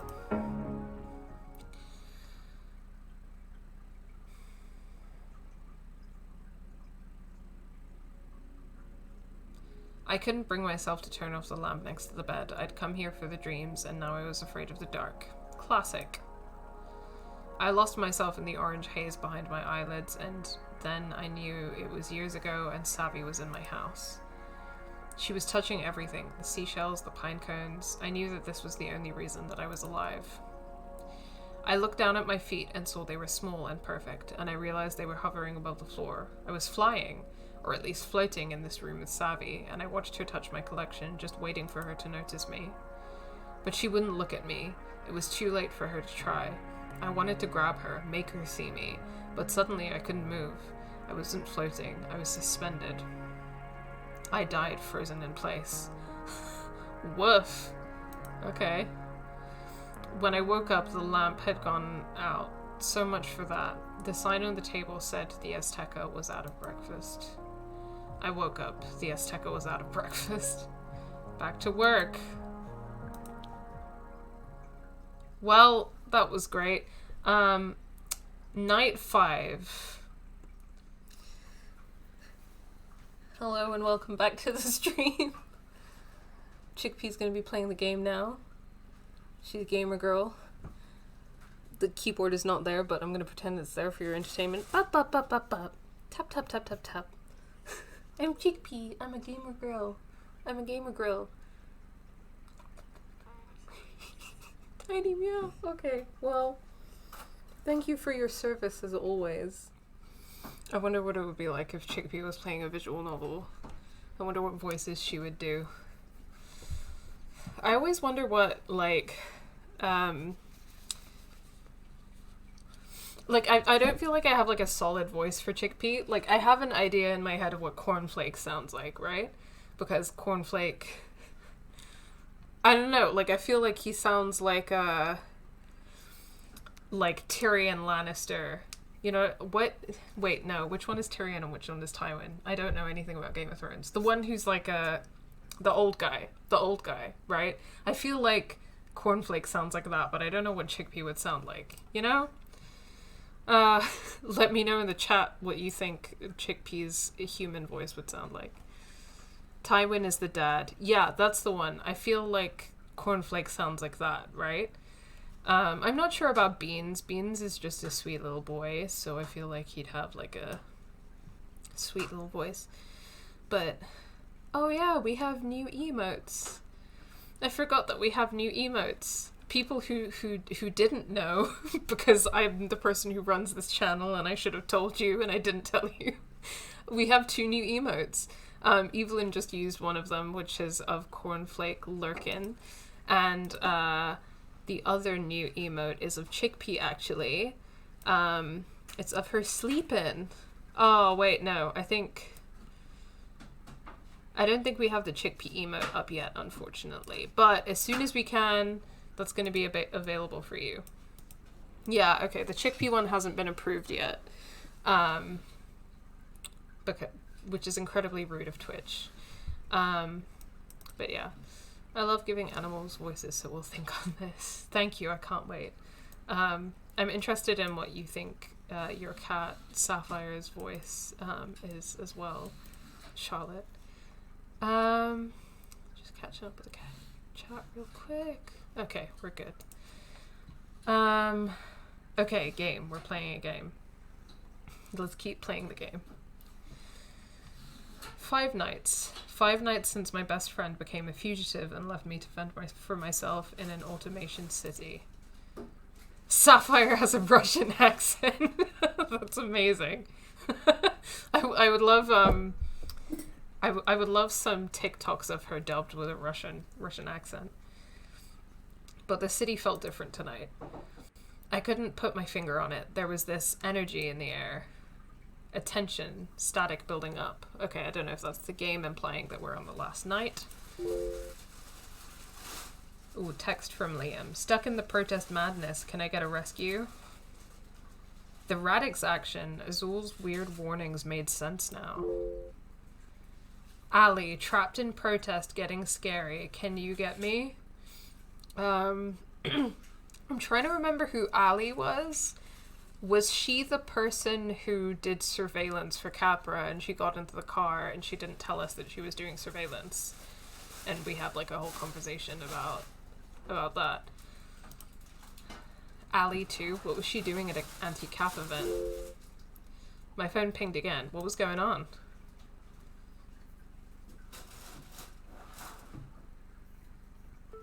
I think... Oh shit! Holy shit. Okay. New message from Savvy. This is super urgent, actually. Are you in your car? Oh my god. She doesn't get to talk like that, like... I don't know, after making us homeless all week. Like, why? I don't know why she's like this. This is super urgent, actually. Are you in your car? My friends need a neocab now. The Sophie's protest is a fucking mess. Everyone within 5 blocks is getting gassed. Open your app. Do you see Jace? He needs to get out.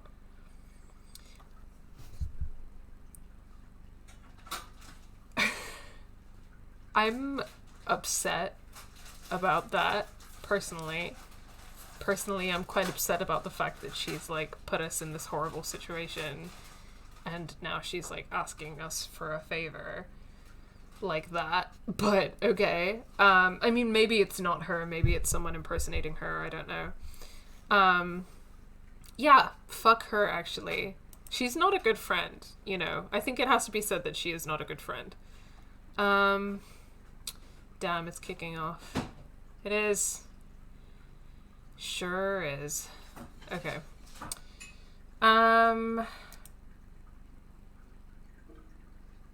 What?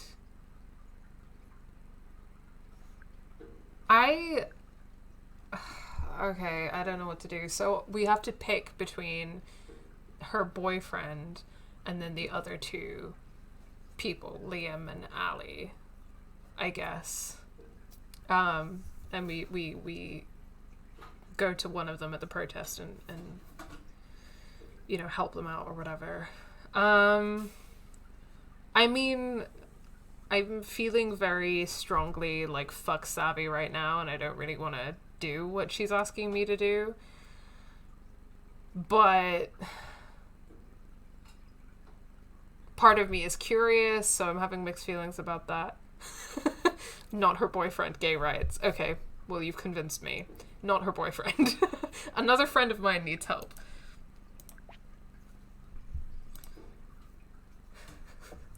She does not get to be angry. Oh my god.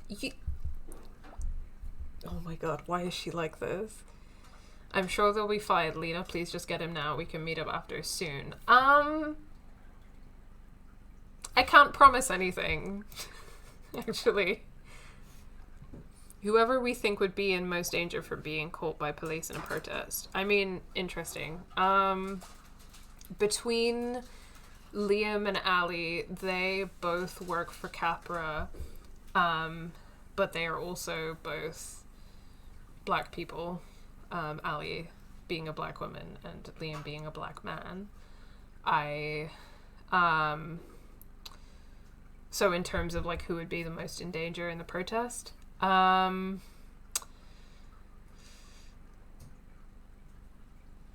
feel like I might pick Liam. I also think that, yeah, I don't know, but that's also because he's fresh in my mind because we just spoke with him.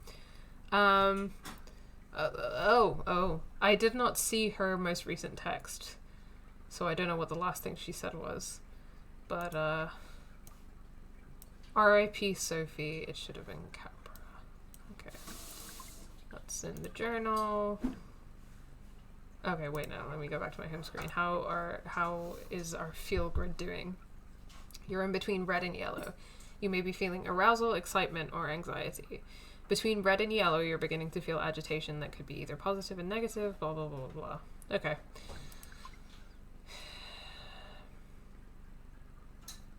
Okay. So, we gotta pick between these three. That's it. That's what we've got to do. I've got to charge my car first, but Jace, Liam, or Ali.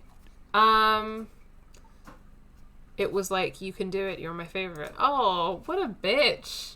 She's pulling the fucking emotional manipulation card. After everything she's put us through, no fucking way. I'm really mad about it now. Yeah, I think I'm gonna help Liam. I don't know, actually. Maybe I should help Ali. What do you think? Let me know in chat. Should I help Liam or Ali? We're not helping. We're not helping Savvy and her boyfriend. Yikes, a little low and I didn't blah blah blah. I'm going to get a full... Wait. Yeah, I'm almost out of gas. Full charge for 487. Continued on my way. Night 5. Okay, guys, what do you think? I feel like Ali was the most aligned with Capra. That's an interesting point. She, like, I don't know, she was kind of trying to be like, oh, I'm really critical of Capra, and I understand how working for Capra surveillance is a violation of your privacy, but I'm not going to stop doing it. And yeah, that was a time. I think that based on the last conversation we had with Liam, you know, at least maybe we could steer him away from, you know, I think maybe we were getting through to him, maybe he would decide not to work with Capra anymore, maybe we can trust him a little bit more, you know? Whereas I think that Ali kind of came across as like a little bit, little bit two-faced. Like, I don't feel like I could trust her. Whereas I'd be more willing to take a chance on Liam, I think. Ali had the least criticism of Capra. Liam has the makings of a little radical. Yeah, okay. Yeah, let's help Liam. I was kind of inclined towards Liam anyway. Let's go. Let's help him.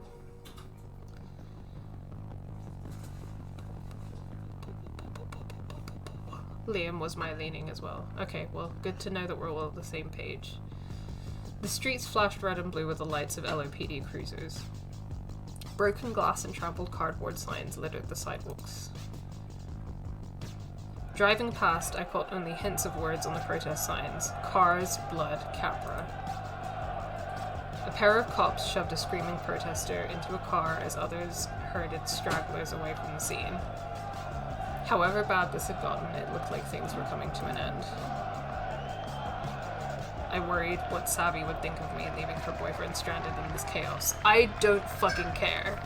Like, she left us homeless and stranded in this city for the past 5 days. So, frankly, fuck her. But I had to look out for the few people I knew in this town. Yeah, well, exactly. Like, these are people that we've actually talked to, you know, over the past few days. And Savvy hasn't been there. She hasn't been there for us. She hasn't trusted us. She's put us in a really shit situation. And she just, like, contacts Lena whenever she fucking needs something. Like, yeah, not, like, any kind of, I don't know, faith I had in her in, like, the first part of the game, like, potentially, all of that, like, goodwill is gone now. I don't feel like she's done anything to, like, be a good friend to Lena. Okay, people like Liam, but where was he? Come on, buddy. Gotcha. He was tucked away in an alley, looking down at his camera, trying to make himself as small as possible. I caught his eye and he waved. This time he wasn't smiling. You okay? I'm really sorry for bringing you into this mess.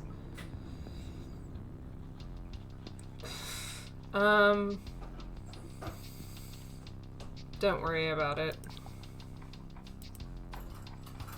It's my job. Neocab goes where Capra's not welcome. Well, thanks. I just couldn't be there anymore. It's all... Shit's really bad, Lena. What happened? I just came to get a few shots of the crowds. People in dazzle makeup, cool signs and projections on buildings. A whole group showed up in bloody ballet outfits in tribute to Sophie. 1,000 red field grids. It was intense. And then... Wait, stop the car. What? Look. My heart leapt into my chest. Was I about to hit someone? But Liam pointed straight ahead and up, to the side of Capra Tower. There, projected beneath the glowing blue logo, was an image of mourners at Sophie Lemieux's vigil. Oh my god. Is this my fault? Because of what I said to him? Yikes. They all wore field grids broadcasting their heartbreak through a cold blue glow scaled 100 feet tall. Ah, shit. Capra really knows how to milk a tragedy. They absolutely do, except it's mine. What do you mean? I mean, I took that photo. I went to Sophie's vigil, took that exact photo and posted it on my feed. Did you know they were going to do this? Hell no. They just swiped it and blasted it onto their building. Okay, so he hadn't decided to give the photo to them, but then he also posted it in the public domain. Woof. I mean, if you posted it in the public domain, then unfortunately I think it is legal. Sounds like Capra. It's not like you can disagree with the terms of use and still tap into CapraNet. So I guess that's on me, just like they want. I can't My work was just used, completely used, like propaganda. What are you gonna do? It, like, just taking down the photo wouldn't do anything. It would still be in the public domain because they'd already taken it. I haven't sorted that out yet. This feels like a violation, not just because they took a photo without asking. Par for the course where you're popular on the internet, people take your stuff. But what happened in the protest showed me what Capra is, and it's bad. Well, I'm glad that he's finally got here. What did you see today? It was fine at first. Lots of Sophie's Law supporters, plenty of anti-caps, radix out in force. But then Capra sent out their troops. Capra has an army now. Seemed like it. It was a group of people wearing these flashing robot vests, covered in cameras, recording everything and everyone. Do you mean cops? No, definitely civilians wearing Capra branded everything. Yeah, okay, but like cops though. Like, not like a cop by definition works for the Los Ojos police department, but cops like in the sense of, you know, doing what cops do, like policing. Do you think Ali was recording? Oh, maybe. Maybe, you know, like, oh, yeah, I guess she would be, right? Because that's like her job. Damn. This game definitely has replayability because I would be really interested in seeing some of the other, like, routes. They came out of the tower and they dispersed like Capra was releasing the hounds. But they didn't do or say anything except walk through the crowd in these creepy, slow circles. So it was obvious that they were there to be spies, capture faces, catalog all the bad behavior. Bleak. Yeah, your basic nightmare. They'd pop up wherever someone was yelling too loud or trespassing on Capra ground, and they'd stand there like sentinels recording it all. Then, wouldn't you know it, if a RoboVest was there, the cops were only 5 minutes behind. And when people realized that, it was all over. They started going after anyone in those vests. Ali's face popped into my head. Should I have picked her up? Had she needed help? I mean, I don't feel awfully sympathetic towards her right now because I feel like she might have been complicit in this. So...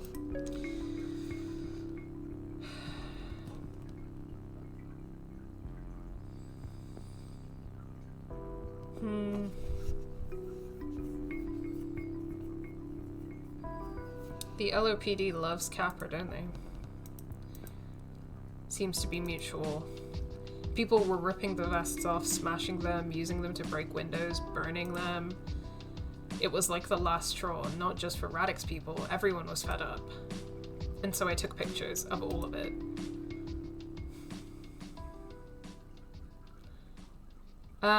Okay, I guess I have to decide between these two.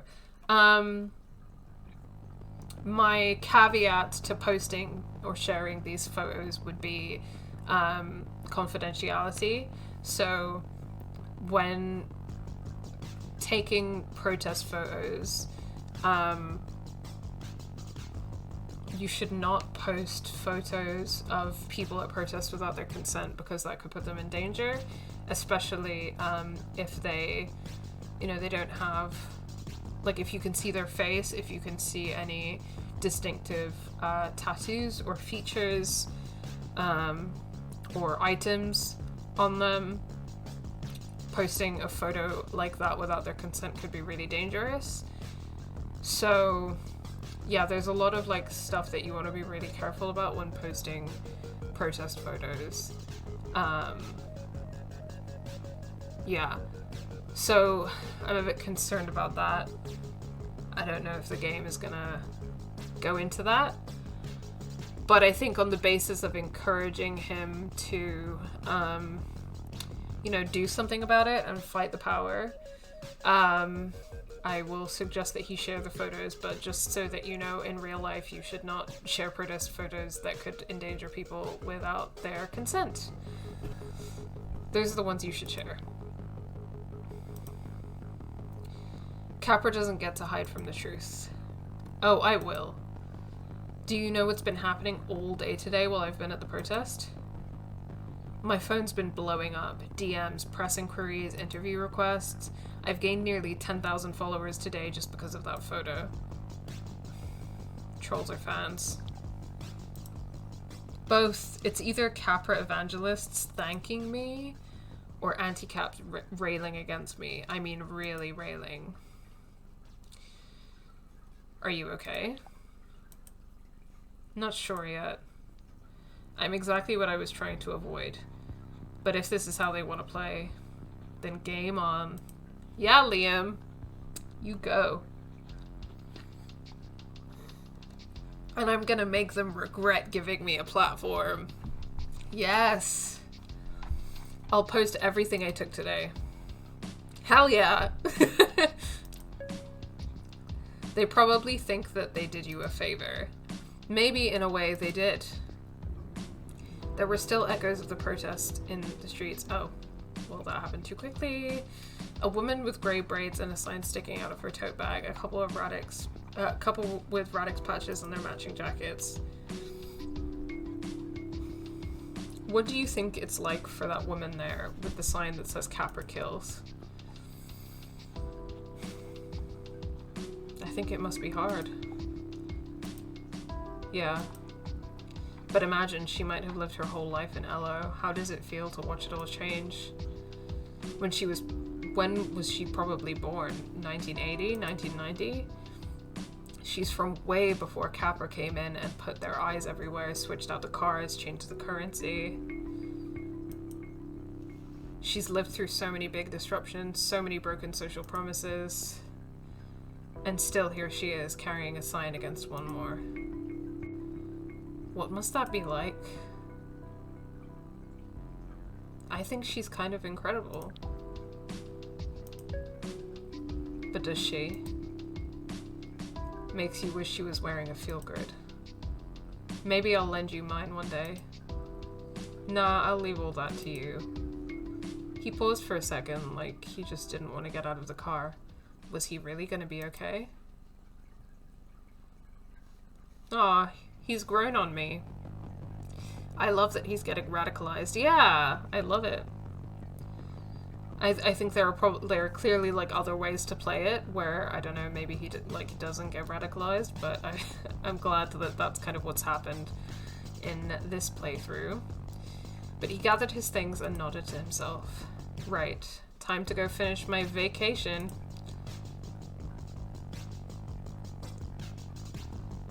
I'm glad I got to see you today, Liam. It's good you're doing this, fighting back. Thanks. Maybe some of this will make a difference, maybe it won't.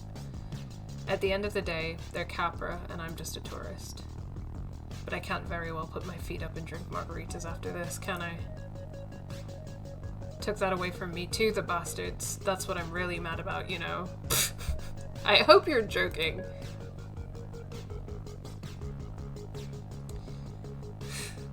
They messed with the wrong tourist. Damn right. Talk soon? Yeah, talk soon. Aw. He snapped a picture of the woman before he slipped inside the hotel. I could totally use a margarita.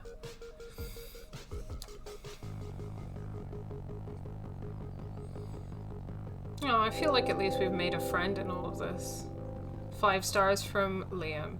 Action, reaction, consequences. Aw, perfect rating. Thanks, buddy. You're in between red and yellow. Agitated.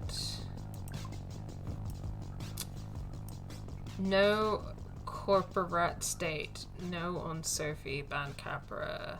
Vote no. Radix. No eyes.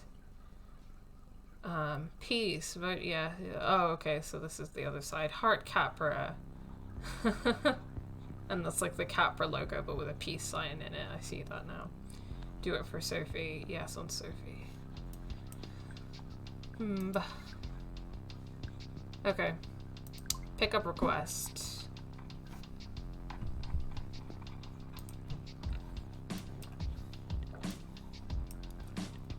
Gideon. Okay, part of me wants to chat to Fiona, but after what happened earlier, I do really want to see how Gideon's doing. So I'm gonna pick her.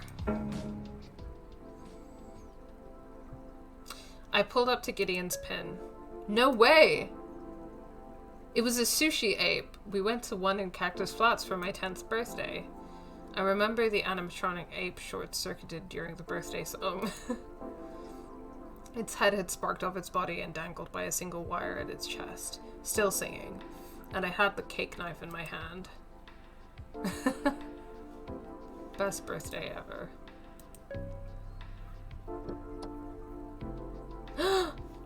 It's her, not in a robot suit. Amazing. There she was, Gideon DeKelp in the flesh. Literally, was there ever a more perfect time to say that?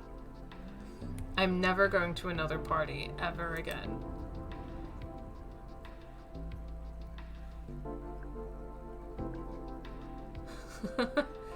You look different than I remember. What do you mean? Wait, haven't I seen you since I got out? Nope, you look beautiful, by the way. Oh, Lena. Come on. God, you're completely ludicrous. What have you been up to? Well, I'm living with Aunt Sally now. Good, that's great. I'm going to an online school now, state-run. Apart from that, I'm mostly just in meetings, I guess. Or parties, but only because Sally is obsessed with making me hang out with children. I'm too mature for people my age. Wholesome, yes, incredibly wholesome content right now. What meetings do you go to? Oh, I do a lot of work with my socialist and anti-fa groups. Get in, kid! Grassroots door-to-door stuff. Also, I grew up with a lot of the big philanthropists in LO, so I can take meetings with them or whatever. We're fighting hard against Sophie's law, but Capra has deep pockets, to say the least. I'm meeting with a potential donor tomorrow so we can fund a legal challenge if it passes. So that's one thing, and then I'm meeting with my lawyers and Yancey's lawyers about control of my trust fund. Oh, fun. Total pain. What's wrong with parties? I don't know, kids are weird, I guess. I don't know how to explain it. I can tell they think I'm weird, and yeah, when I was in the suit, I was weird. But I look normal now, and I still think they don't like me. They talk about all this stuff that I don't understand. And I'm like, explain everything you're talking about, because I've lived in literally a bubble my whole life. So nobody really talked to me all night.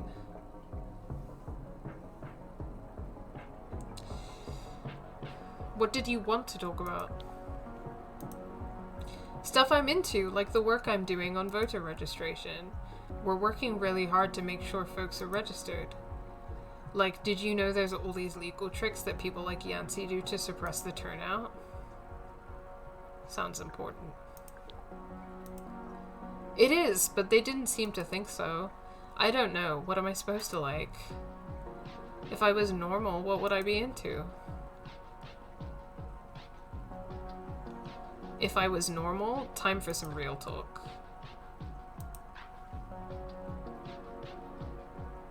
Hold up, Gideon. Who wants to be normal? I do. That's such an annoying thing for you to say, because you're normal. Oh, kid, you don't even know. I was stuck in that suit for so long, and I didn't get to hang out or have friends. I thought getting out of it would make me normal, but Yancey thought that she could buy that suit, forget about me, and then drink all the wine she wanted. She thought that was being a parent. The only stuff she ever seriously talked to me about was stupid shit like making sure to invest early and corporate personhood and... Jesus fucking Christ. I just don't want to be a freak anymore. What am I supposed to do? Seriously, I'm seriously asking you. The poor kid was so vulnerable. I really had to be careful about what I said next.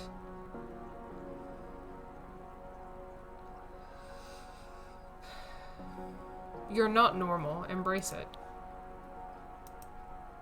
That got her attention. Gideon, you're...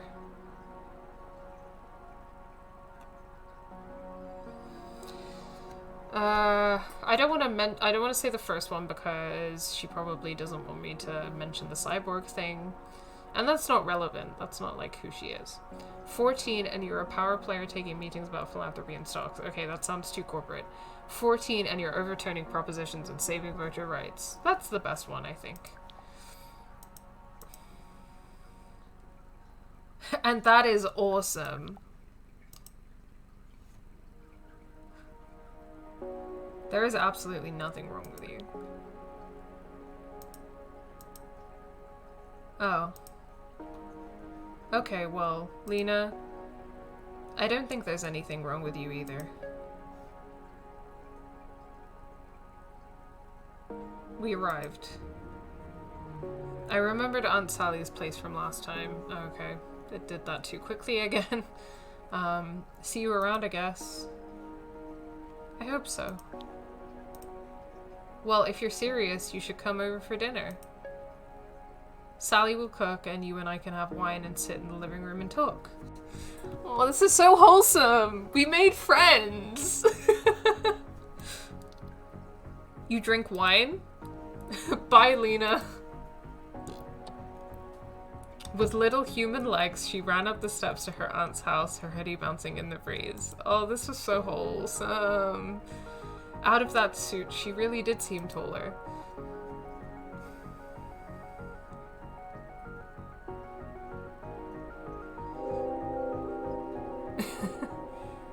Gideon de Kelp gave you 5 stars. Absolutely nothing wrong with this ride. Lena's the best.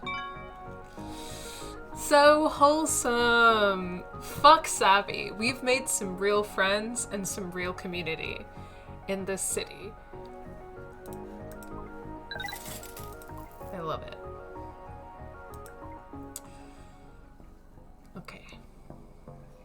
It was well after midnight and I'd met my ride quota. I checked my fuel grid at yellow-green. I had it in me to push for one more ride tonight, or I could call it early and get some rest. One more ride. One more ride. I decided to push on. Every PAX was a chance to learn more about the city and earn some coin. Who have we got? Check my journal. Now we're nothing new in there. Feel grid, we're in the yellow. We're feeling confidence, pride, and joy. Okay. Let's zoom out. C. Wong Herbalist. I guess that C. Wong Herbalist must be,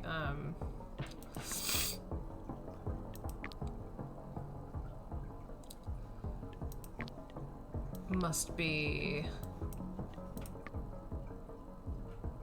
the, what's his name? Carlos? Traditional medicine meets cutting edge biotherapy, no insurance, no Capra account, no problem. I'm interested in talking to Carlos, but that probably won't be the end of our night. But let's go. Let's go. I followed Carlos's directions to his clinic, a little storefront in Frontera, nothing to look at from the outside. Inside, it was like a wizard's den. So many little cabinets and curiosities. It was nothing like any medical clinic I'd ever seen, which I guess made sense. Now there's the patient I wanted to see today. Hey. You asked me to come by about my feel grid? Oh yeah, I forgot about that. Right. I'll be straight with you, I'm not a believer in those things. Yeah, it's important to be in touch with your feelings, but that in touch seems like a prescription for anxiety in itself.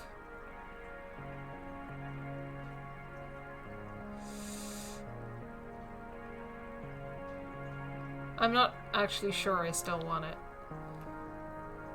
I don't feel good enough about Savvy right now to keep it for her sake. Well, hold up. Job like yours, I imagine, is stressful. I mean, I know it is, I can see the evidence. That's why I asked you to come by. I got something that can get you back in the green. What are you talking about? Something that'll make me feel happier? Exactly. Okay, and... well, is it safe to use? 100%. Okay, and how illegal is it?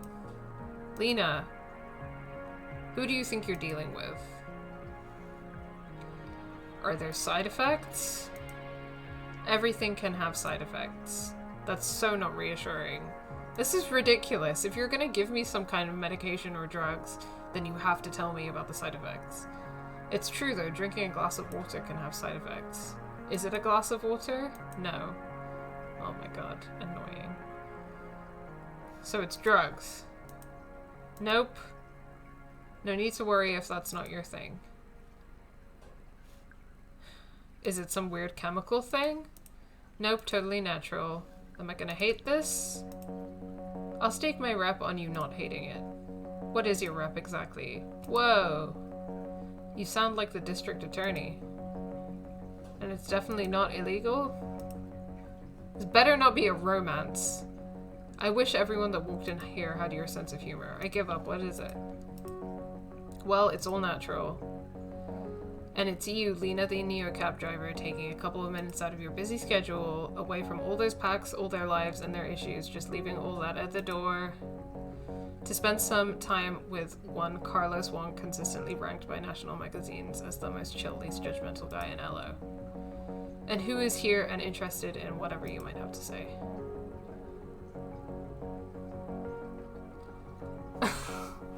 I don't want to date him. I don't know if he's asking us out or if he's just asking for a friend chill. So I'm not... I don't know if I should just flat out be like, I don't think that's gonna work, or if I should listen to him a little bit more and then see where it goes, because I don't know, man. I don't wanna... Is he offering therapy? I don't know. I guess I'll find out some more. I'm listening.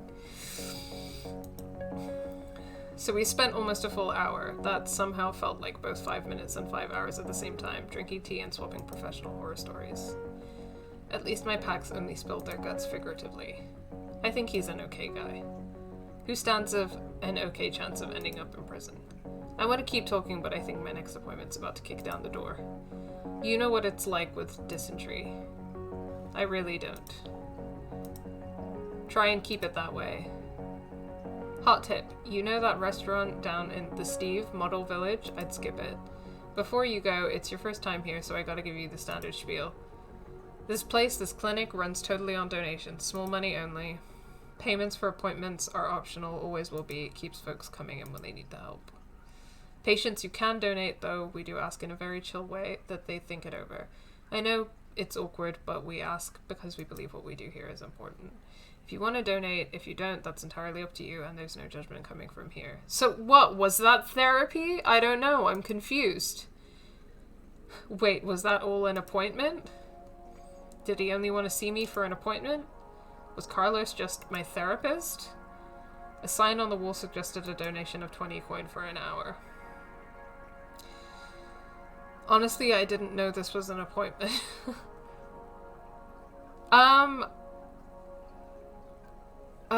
I don't know. Part of me wants to say that because I didn't know. Not because I want it to be, like, a thing. But... yeah, I don't know. I'm just trying to be polite, so if it pushes me into, like, a romance with him, I'll be a bit annoyed.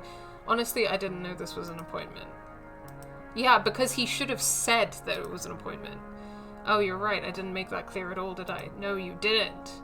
I can see how that was confusing. That's my bad. That's on me. Talking to someone is definitely a form of medicine, at least from where I sit. And it seemed like it would help you.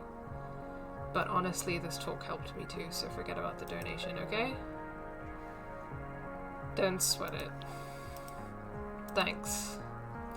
This place will always be here for you too, Lena. And so will I. Okay, well, at least it wasn't romantic, because I was worried that it was going to be romantic. I did not want that.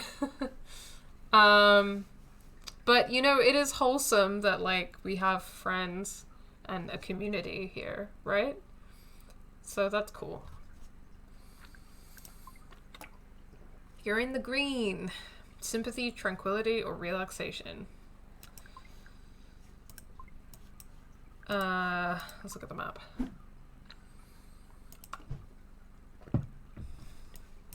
Okay, so we can do one more ride. I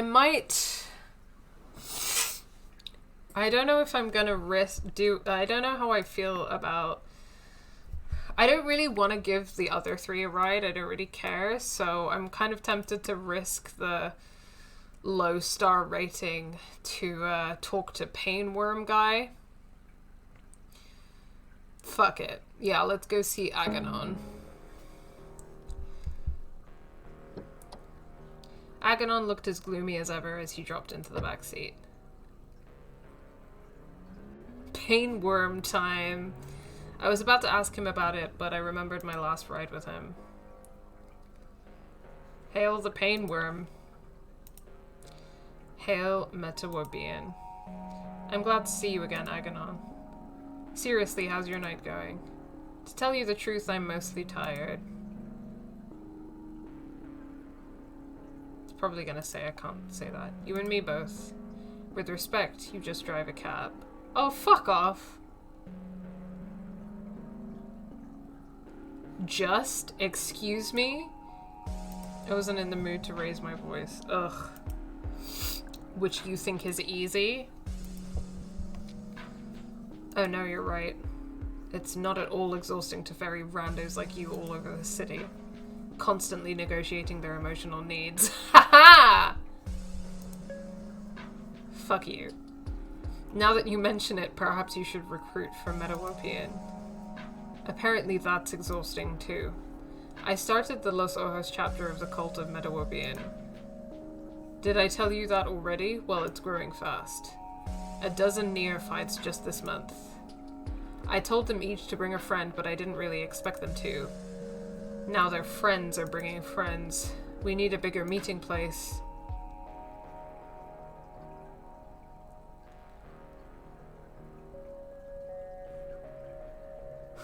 All sorrows to Metawopian, may it rise. Is what I guess you will say. Are you sure you're not among the initiated in the sorrow?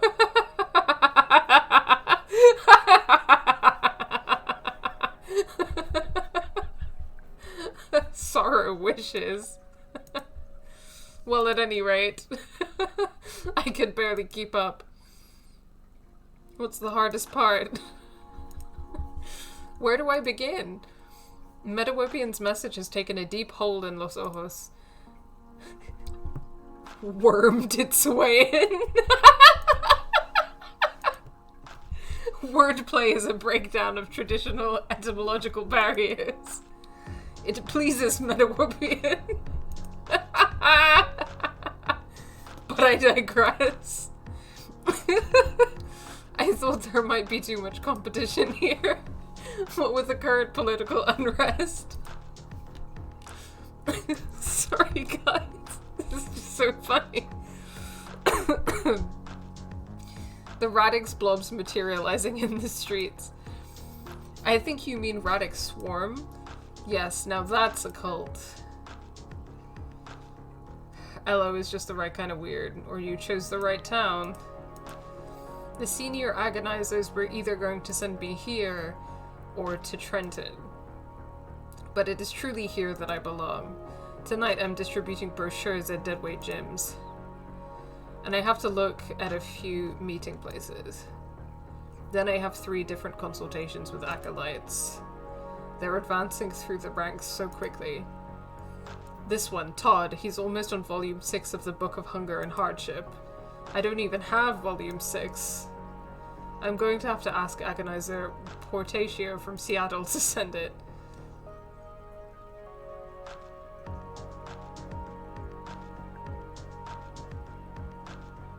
that all sounds sort of exciting. Or the problem is that you're too busy. I don't know. So the problem is that you're too busy? Well, no, not exactly. I didn't know if these teachings would work in Los Ojos. I took a risk. And they did work, and now... His voice shrunk to the tiniest peep. I feel good about it. I bit my tongue. Speak of this to no one. None of my neophytes must know. When I feel good, I deny the pain worm its sustenance. So, just to get this straight, you feel bad about feeling good, about helping other people feel bad. That's a bit of an oversimplification of my path through Metawopian's great quivering heart. But yes, more or less. It's a pain worm, more like pun worm. So true. Why do you think your cult has been so popular in Los Ojos? I can't take all the credit. Deadweight was already very popular. I had no idea what deadweight was. Deadweight? The gyms where you exercise in total darkness, ensuring that your inevitable corpse will be a beautiful offering to the unfeeling void. You've heard of them?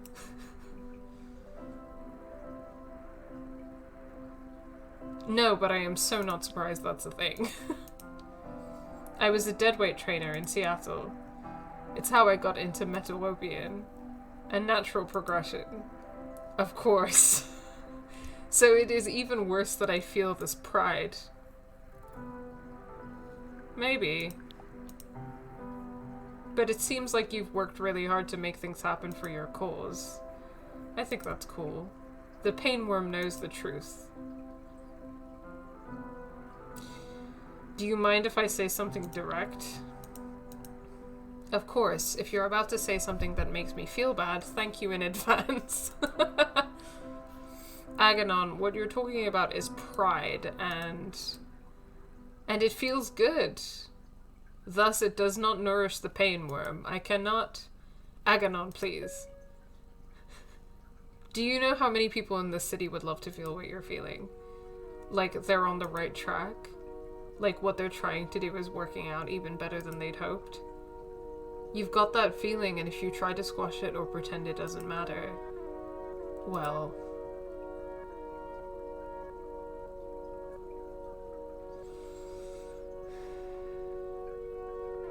You're just fooling yourself. I see. Are you one of those people? Things are definitely not working out as I thought, no. It doesn't matter, but I'd love to feel what you're feeling. He was quiet. Well, I do feel worse now, so thank you. Oh, you feel worse. I didn't mean to. No, truly, thank you.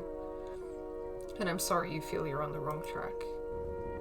Agadon looked out the window as we approached a dark building that looked like something. Moved too quickly again.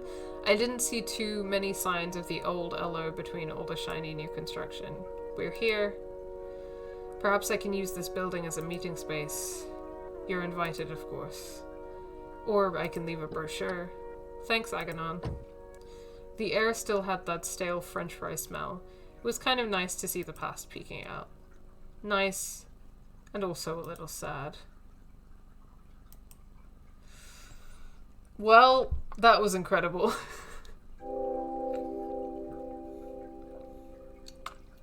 Three stars again. Ugh, this guy. I felt the presence of the pain worm in this cab. Ugh. I mean, I knew that I was taking the risk of him giving me a bad rating, but I'm still upset about it.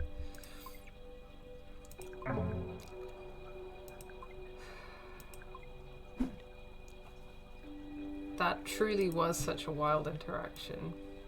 Alright, let's charge up and then go to bed.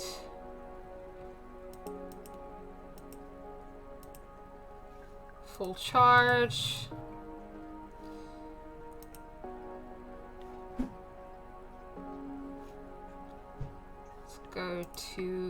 Azteca again. Honestly, she's like just about making enough money to cover like the hotels and the cab rides, and the hotels and her fuel.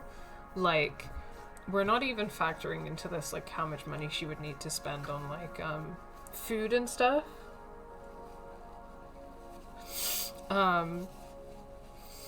Yeah. I mean, I think that you can play this game in a way where you do more of the prime rides and you get more money, so you can spend more money and stuff like that, maybe. But I think even then it wouldn't be that much money.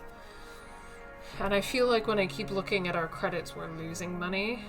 So I didn't know why I was back here, but I felt there had to be some answer in the dreams. When I saw the wallpaper of my old room, I felt like I'd never left. All my little things were lined up on the dresser. Savvy was there, and she touched them one by one again. But this time I knew when she came to the last object. I was going to die. I grabbed her and put her face in my hands, but then I was looking at my face, cradled in Savvy's hands. I let go of my face and watched my body leave, but I stayed next to Savvy, next to all my little things. The door closed and Lena was gone. I started to shrink and I knew I was dying. Without Lena, I was going to shrivel up and die. And she knew that, so why would she leave? I woke up to the sound of a vacuum banging against the wall next door. Breakfast was back in full swing and the lobby smelled like it did ooze maple syrup if I touched the walls. I didn't eat anything. A delicious breakfast felt like a sure sign of an evil portal, and the fact that I thought that, tonight I'd be sleeping somewhere else. Back to work. Night 6.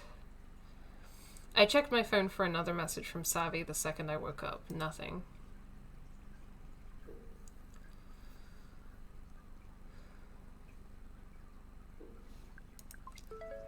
New message from Savvy. Lena, are you there? I'm scared. Please let me know as soon as you get this. I'm scared too. Your face is all over the city. I know. They set me up, fucking Capra. I need your help. Oh, for the love of God. I'm sick of you asking for my help. I'm running out of time. Just one more thing and then this will all be over. I stole something big, but it's locked, encrypted. Oh no, Savvy. Can you get rid of it? No, it's too late for that. I gotta stay in hiding until we crack these files open. Can you do just one thing for me? Wait, why? What's in there?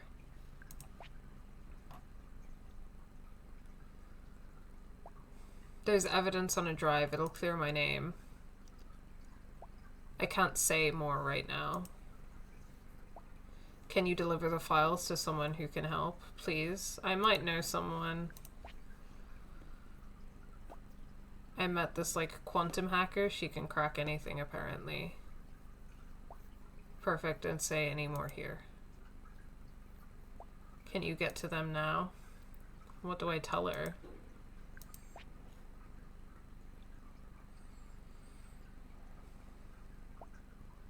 Tell her we have 4 terabytes of data, ridiculously strong encryption, and no passphrase. Ridiculously. Tell her it's life or death that we read these files.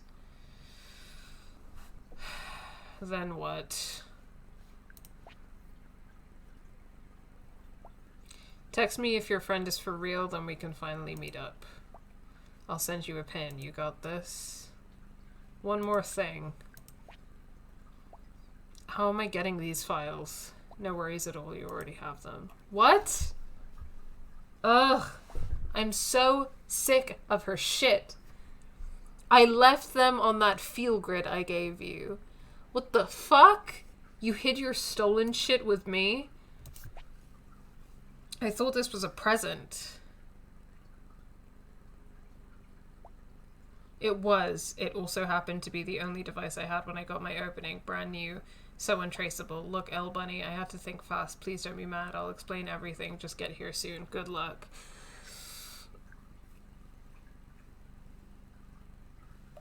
Ugh.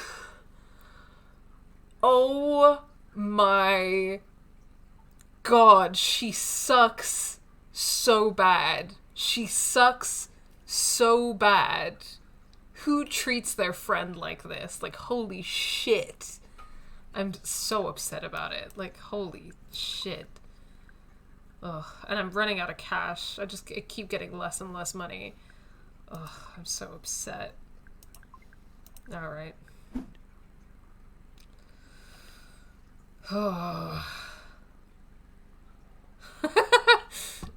Well, thank you for redeeming Hydrate. I will do that right now.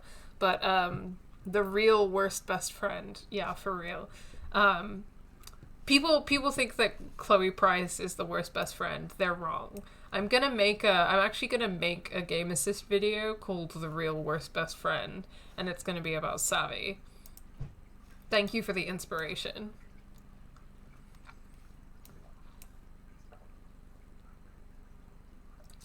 Okay, I guess we're talking to Una.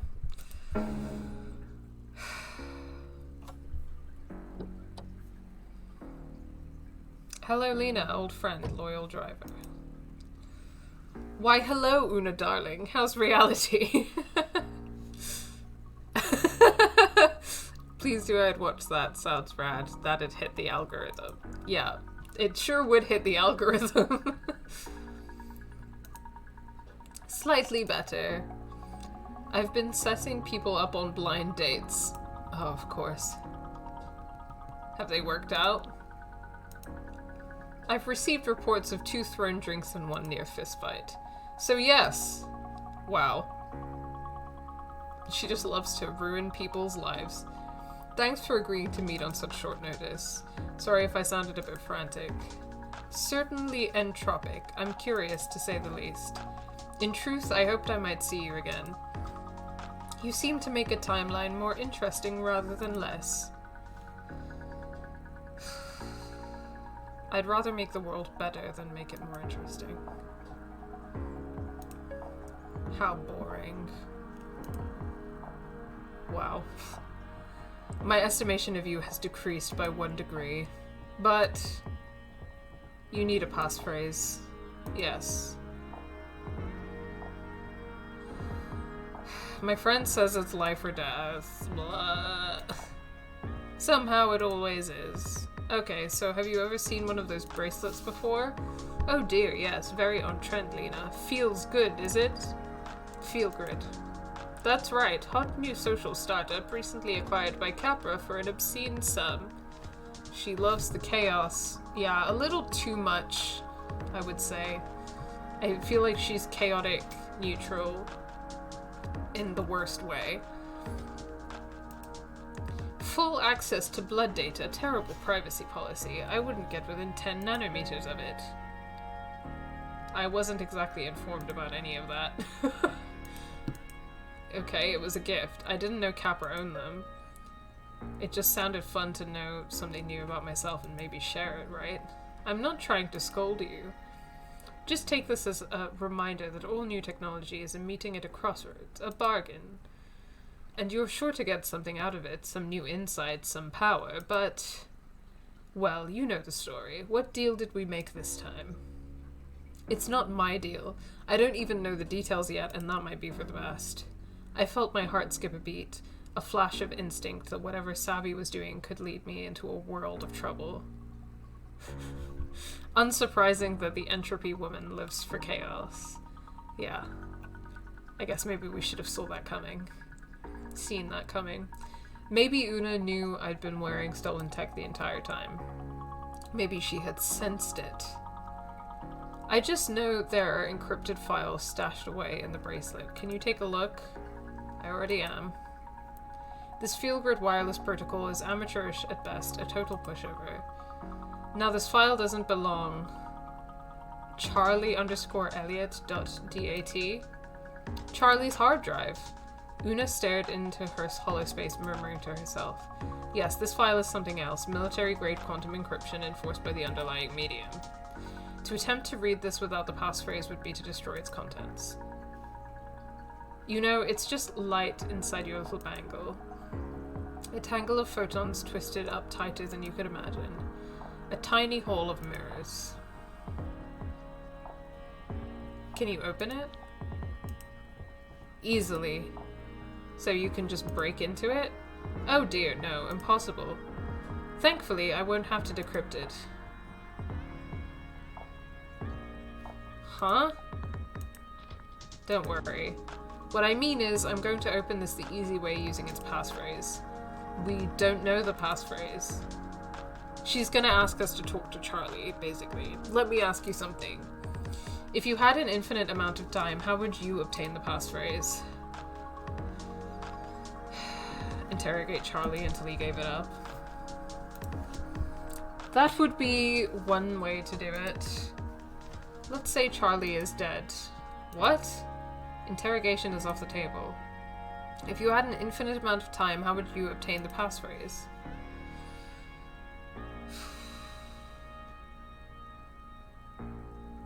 Just keep guessing? Exactly right. My dear, you have the knack for quantum statistics. But we don't have an infinite amount of time, do we? The amount of time we have is extremely non-infinite. To speed things along, I'll try every passphrase at once. Using...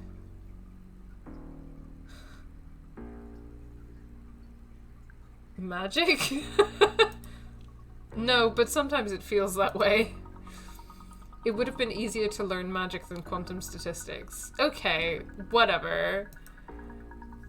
Why didn't I learn magic instead? Oh well. I still don't understand.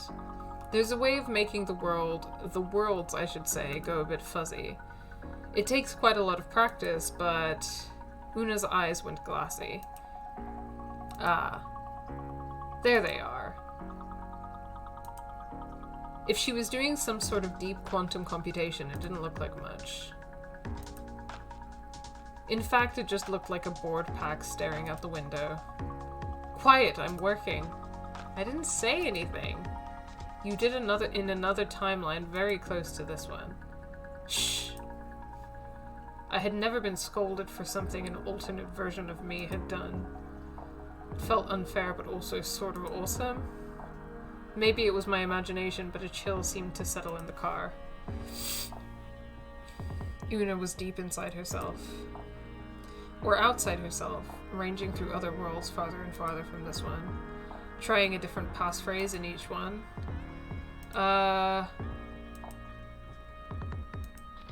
She really does have the most chaotic energy, you're right. Are you okay? Una emerged from her trance. Well, lucky us. That only took a few quadrillion attempts. What just happened? I told you. I saw nearly all the possible timelines branching out from this moment. It's very simple. Punishingly difficult, but simple. Did you get the passphrase? Oh yes. I got it. That's amazing! But I failed so many times. 5 quadrillion attempts and change. It takes a lot out of you. You really saw all those other timelines? Yes, not with perfect clarity, but yes. What happened to me? Aren't you greedy? I go rustling for a needle in the haystack of reality, and you want to know if I found any diamonds while I was at it. I'm just curious. I know. I'm curious too, about everything. That's why I got into this line of work. The passphrase is, well, it's a bit melodramatic. They usually are. It's Pilgrims crossed airless Saharas. Pilgrims crossed airless Saharas. All lowercase with spaces. Better write that down in your journal, my dear. Just like that, I had it. What exactly are you going to do with this passphrase?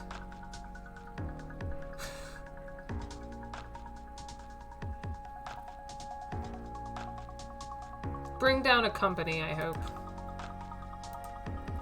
Oh, that's good. That's very good. Bring down a company and anything could happen. A whole tangle of new timelines.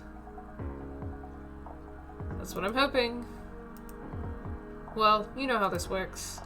You're in my debt now. Wow. Oh, really? Oh, whatever happened to favors? Clicked on that by accident. A favor is picking someone up from the spaceport. A favor is not combing through several quadrillion possible timelines in the rather drab backseat of a neocab. Okay, I'm in your debt. Deeply. I said okay. If that's all then?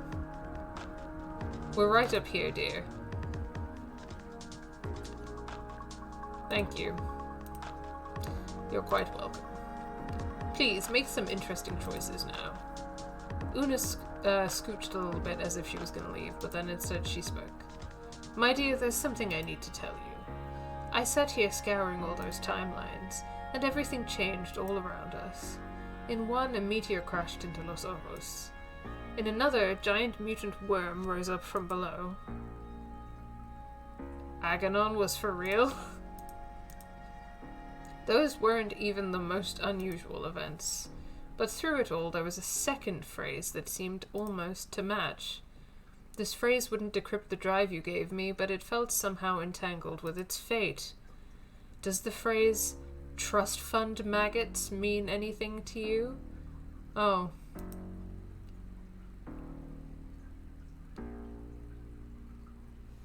What?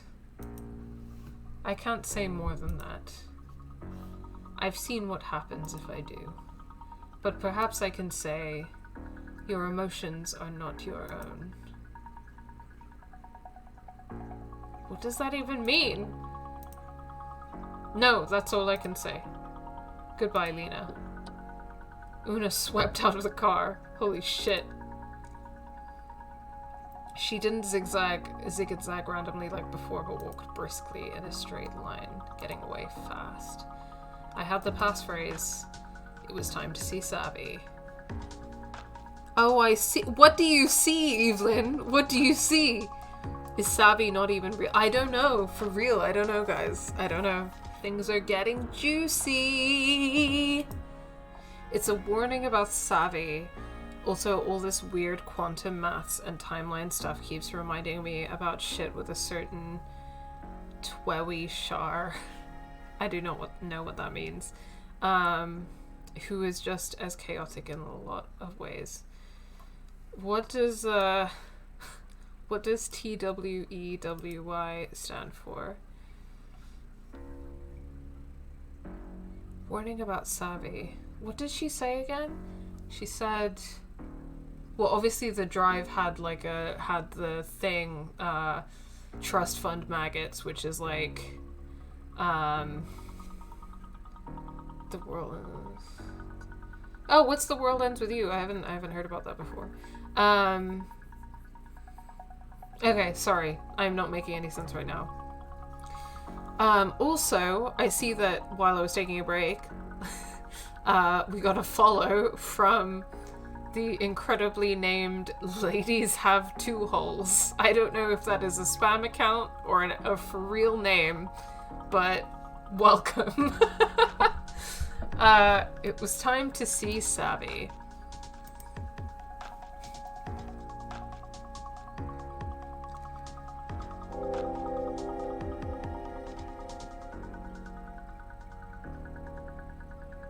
My favorite of all adjacent Lenas, 5 stars. Oh, that's nice. She fixed fucking Aganon's ratings. It's an RPG series. Oh, okay, that's cool. Now in the Steve. New entry in my Pilgrims crossed airless Saharas. Gotcha. Thanks, Una.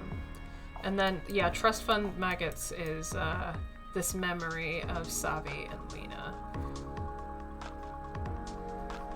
Your emotions are not your own. Oh! Oh, I see how that could be a warning about, about Savvy, because we know that we shouldn't fucking trust her. Okay, alright. Okay, so... I don't know if I'm just supposed to keep doing a couple of, like, rides. So I guess I'll do that. Let's go see Fiona.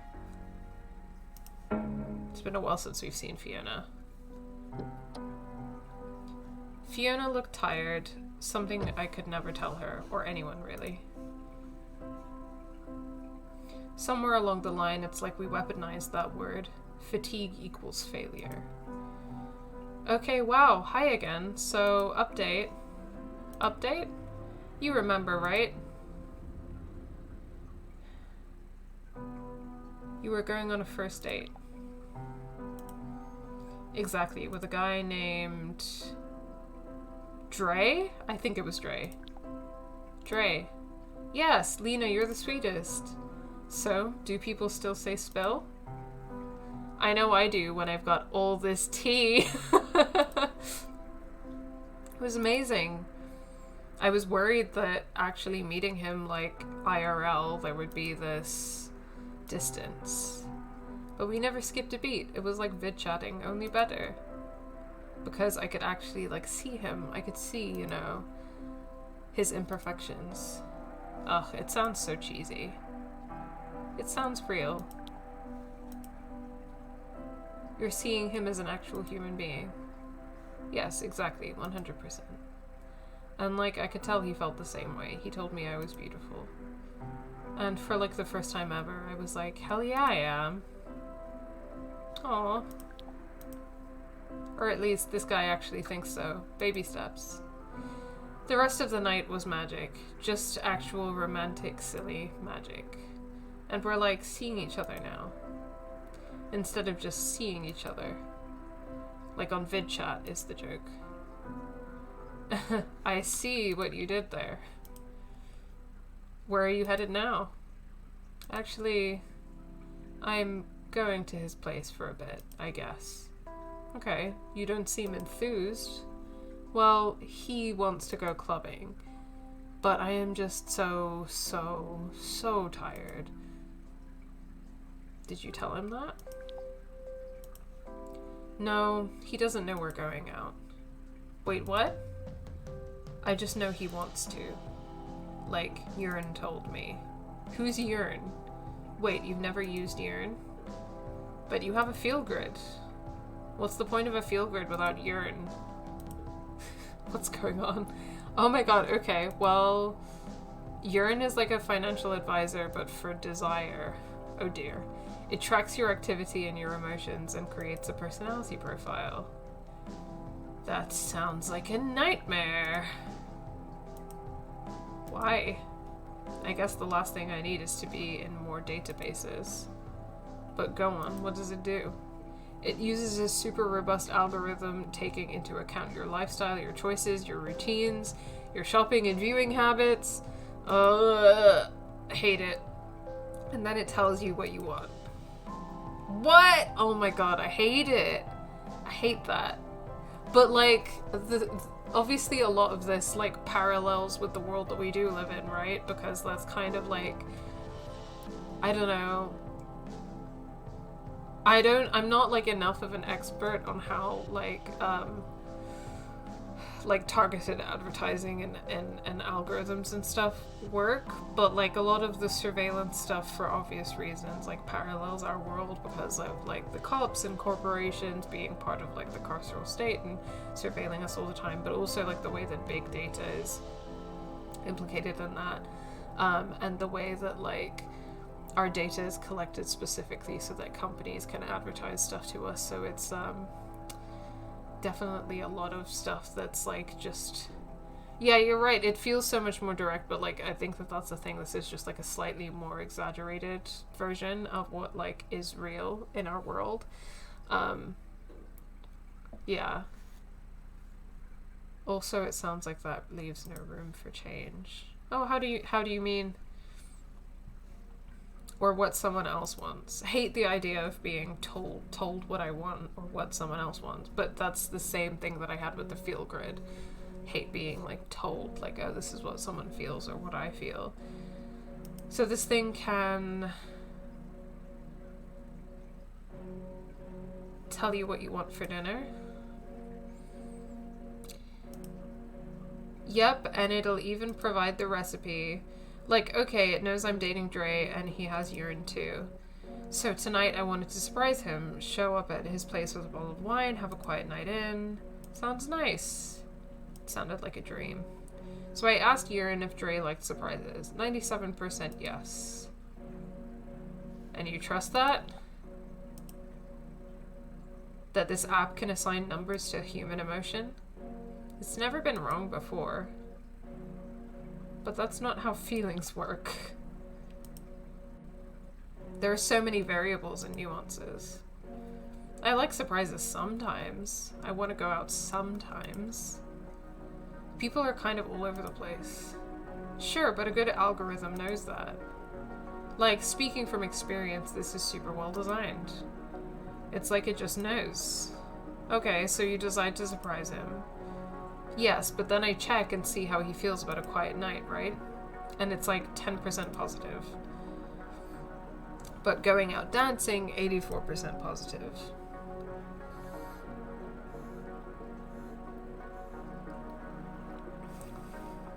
Like, okay, he might want to go out, but when he sees that she's tired, then surely that will change his mind. Yeah, that's a really good point, right? Like, seeing the thing and being like, oh, he really wants to go out, but then not telling him how you feel.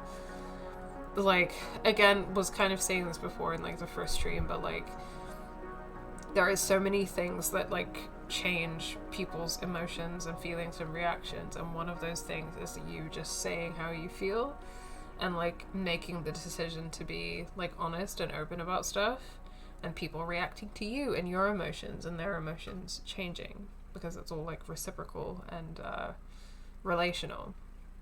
So that's a really good point. There's nothing worse than going out with people who aren't in the mood. Yeah, for both parties. Like, nobody has fun.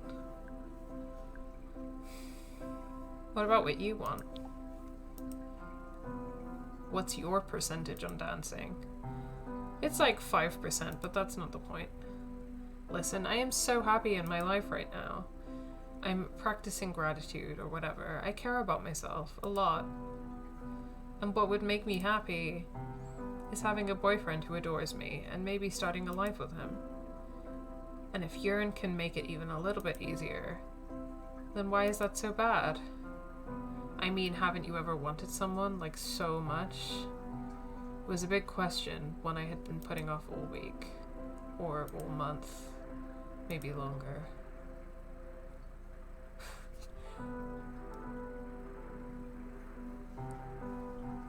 Is she talking about Savvy?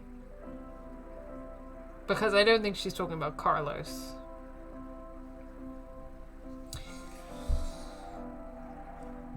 You know, algorithms can't track your connection to people in the same way they can track what you are interested in. Yeah, that's true. I think that we can definitely, I mean, even with what you are interested in, there's so much nuance to that, right? So like, for example, Twitter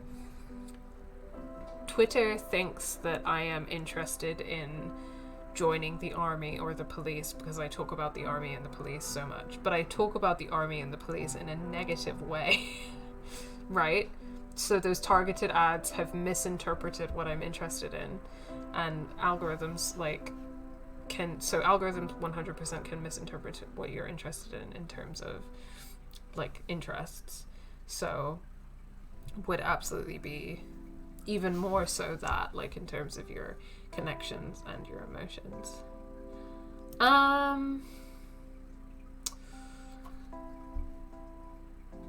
I kind of want to know what she says if I say, yeah, there's someone, because I kind of think that, like, I don't think it's about Carlos, right? Like, I think it's about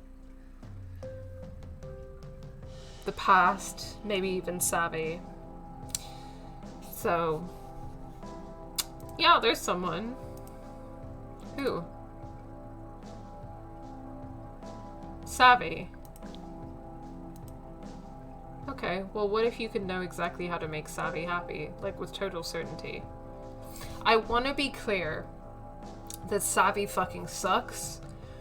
I'm just trying to lean into learning and understanding Lena's feelings about Savvy, because before this game, obviously, Lena and Savvy had a lot of history, and we talked about how it was queer-coded and, like, very intense. So this is kind of me being, like leaning into, like, oh, like, they have this whole history, and the reason why Lena is struggling so much is, like, because, you know, for me as the player, like, I could sit here and be like Savvy sucks, I don't like her at all, but I don't have that history that Lena has, and I don't have the time that they spent together, and the, like, good times that they had, and, like, the feelings that Lena has about her. Like, I don't have that. So, yeah, this is not me trying to be like, yeah, Lena and Savvy, that's totally, like, healthy and a good relationship that I support. I'm not, that is not what I'm doing at all. Just want to be clear about that. Oh, also, even with a theoretical perfect algorithm, it won't have all the data, so it would still often be wrong. Yeah. God, this is so gendered. Yeah, it sure is. I mean, I think a lot of the stuff with Fiona has been, right? In a quite interesting way.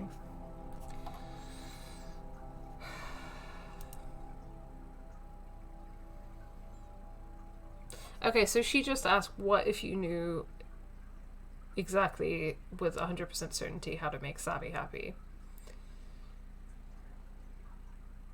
It's interesting that she would ask that because of the choices that I've, in the situations that have been put in this game, because, you know, even, like, if I was Lena, or if I'm, like, you know, role-playing as Lena and putting myself in Lena's shoes, like, no matter how much, like, I care about that woman, no matter how much history we have, like, no matter how much, like, I love her,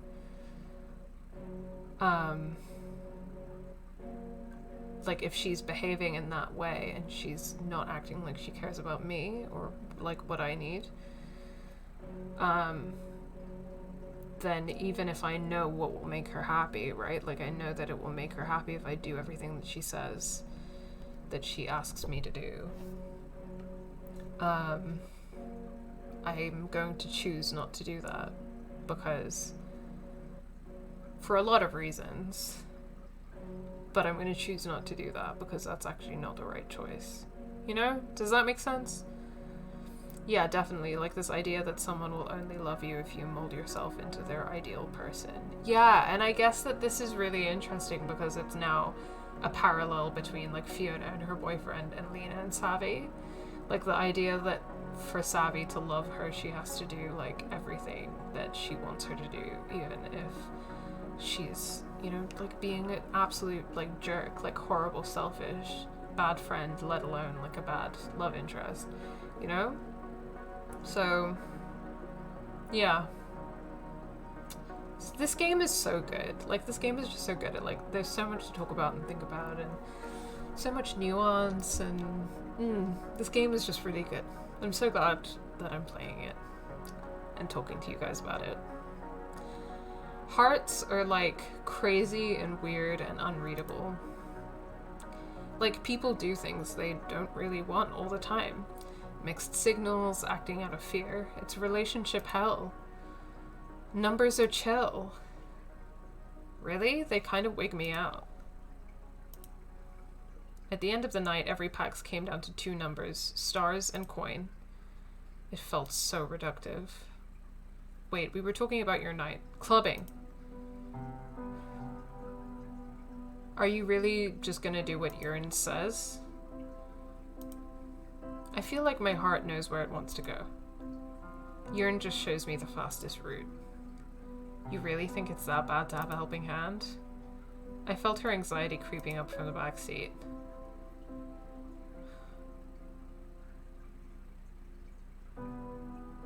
Is it really helping?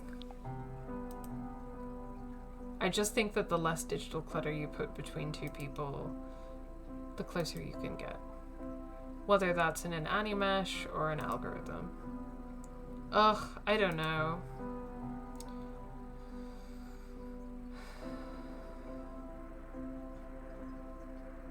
Use it if you want, it's just my opinion.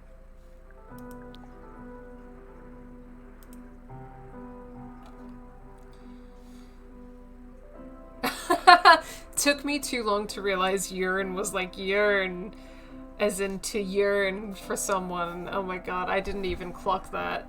Amazing. You know what? I think you're really smart and you're probably right. But I think tonight I gotta do me. Well, like, I gotta do yearn. I really, really want this to work. No judgment here. Thank you, that is seriously refreshing. We're all just figuring it out. I don't blame you for trusting the numbers. I'd be tempted to do the same. Dre's apartment complex looked a lot like Fiona's. All glass and curves. They had similar tastes. Okay, here goes nothing. Gonna put on my dance surprise face. He's gonna love it. Also, she's still giving powerful white eyeliner. I, for the first time, have tried to do white eyeliner today, and I've done it pretty badly, and it's pretty messy, but I really enjoy it. White eyeliner is just so good. It's so good.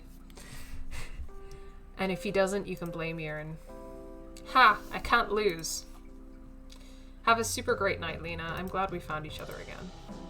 Huh, maybe some apps do bring people together. Ha! You're coming around. Fiona left beaming. Whatever Yearn's predictions, I had a feeling things were gonna go her way.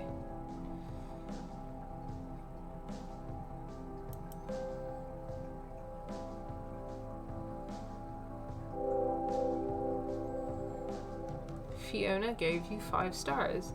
Neo cab driver, more like relationship genius. Can we be friends now? I want to be friends. I like you. Even though I think that you're having a hard time with this stuff. Yeah, she needs a way to deal with her anxiety about this rather than trying to control the situation. Yeah, for sure. Like, the root problem is something else. It was well after midnight. I'd met my red quota. My field grid was orange. I needed to find out what was going on with Savvy. I needed to help her if I could. I had what Savvy asked for. It was time to find out what this was all about. Okay, here we fucking go. Right, my field grid is yellow. Probably not for long. Ha ha ha. Okay. Savvy's location. Yeah, I think, oh, well, I need to charge up my car anyway.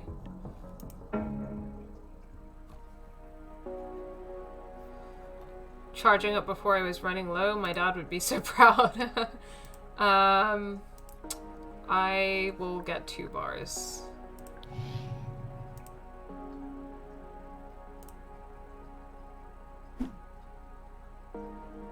Okay.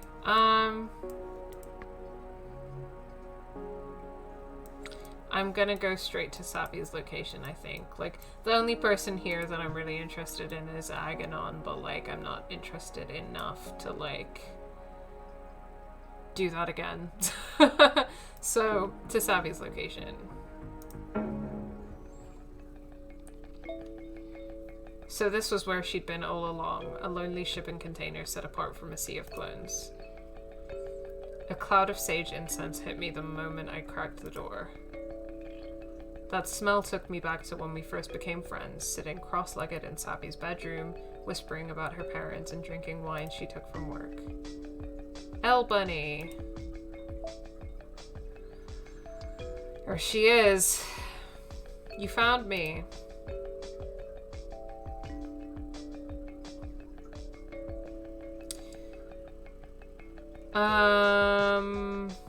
Oh my god, Savvy, what is going on? I feel like is the appropriate reaction to all of this. So much. Just so much. I promise I'll explain everything. Did it work? Did you get the passphrase? She smiled at me and her field grid glowed like a small sun on her face. It was so good to see her. I just needed a few answers first. Yes, but can I ask you something? Why did you give me this field grid anyway? Lena, it would take too long to explain. Oh! So annoying. The answers are all in those files, I promise. Thank you so much for getting the passphrase, by the way. Can you tell it to me now so we can get it to work? She was avoiding my question, but honestly with Capra, she probably had a point about it being super complicated. At least tell me why you stash your stolen docs with me. I had no choice, plus I knew no one would suspect you. So you used me without telling me. Which is great. You just got here and you drive a neocab, you're practically a ghost. Don't get upset, I just meant I knew you'd be fine. I don't like it. I don't like someone saying to you, don't get upset. Like, ugh. Ugh! She sucks so bad. And you are, right? Maybe. I've been better. I know, and trust me, same. This is so not what I pictured when I asked you to move in with me. But I'm going to make it up to you. I promise. Let's at least have a look at what we got, shall we? It can't hurt to take a peek. Yes! Let me see if my laptop is still paired to that thing. Oh, her field grid. Keep an eye. Oh, okay, okay. Okay. It's orange now. She's definitely white, right? Yeah, I'm like 99% sure that she's a white woman. Yeah. My field grid buzzed as she connected to its onboard storage. It figured she'd still have access since she'd hid the files there in the first place. Hey Athena, unpack Charlie_Elliot.dat. Athena. This file is encrypted. Please say or enter the passphrase. You got me the magic word, so it's only fair you do the honors, right? Hey Athena, the passphrase is Pilgrims crossed airless Saharas. What's it doing? It's totally working. Oh, Capra, you are so fucked. I'd stole. Oh, sorry. I already just did it. I don't know. I figured that she was just gonna make more excuses, and I just couldn't be bothered to listen to it anymore. My palms got sweaty as soon as I saw it. A massive trove of chat logs, docs, schematics.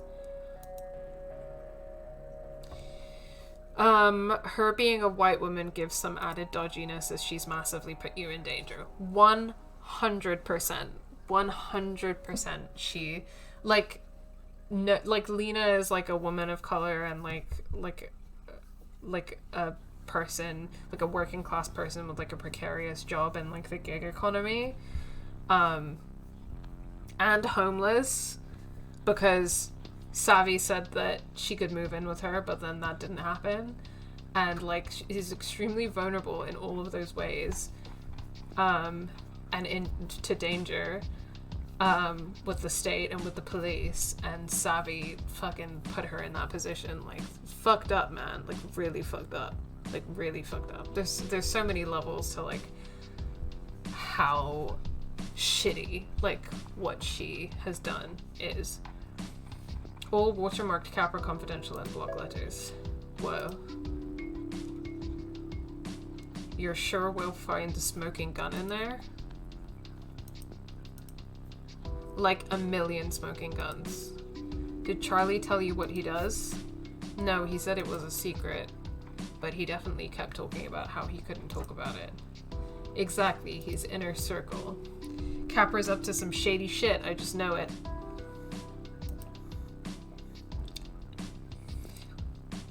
I'd had my share of revenge fantasies about Capra, but now that we were actually doing something, it felt incredible. Fuck Capra. I mean, fuck Capra. There's no question that, like, if it comes down to it, then I'm gonna do whatever it takes to take them down. But I just feel shitty about the situation with Savvy, and, like, the opportunity to take Capra down doesn't justify anything that she's done, in my opinion. Because, like, I don't think it's okay to justify treating people like shit in order to take down a corporation, because if you treat people like shit to take down a corporation when the reason why you oppose the corporation is that it's violent and hurts people, then, like, what are you doing? Like, you're just, like, you know? Yeah.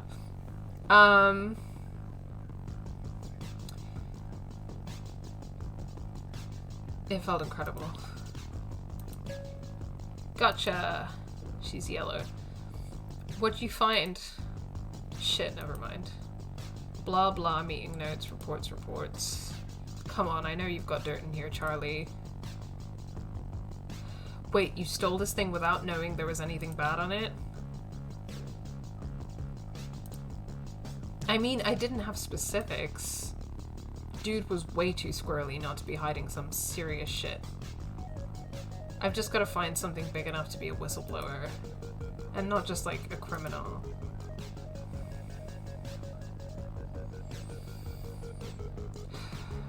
She was taking a huge risk for something she wasn't sure about.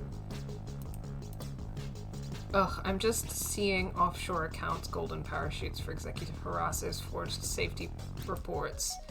Just run-of-the-mill corporate stuff, trust me. We need something juicier. Something we can use. She had a point. The only way out of this was to find something big enough to justify the whole property theft thing. There was Una's weird message. Or what would Gideon do with a cache of internal Capra files? Okay. Interesting. Should we ask about trust fund maggots? Or should we search Sophie Lemieux? What do you guys think? I was already mad at her, but now I am extremely mad at her. Yeah, big same. Like, big same. What do you guys think? I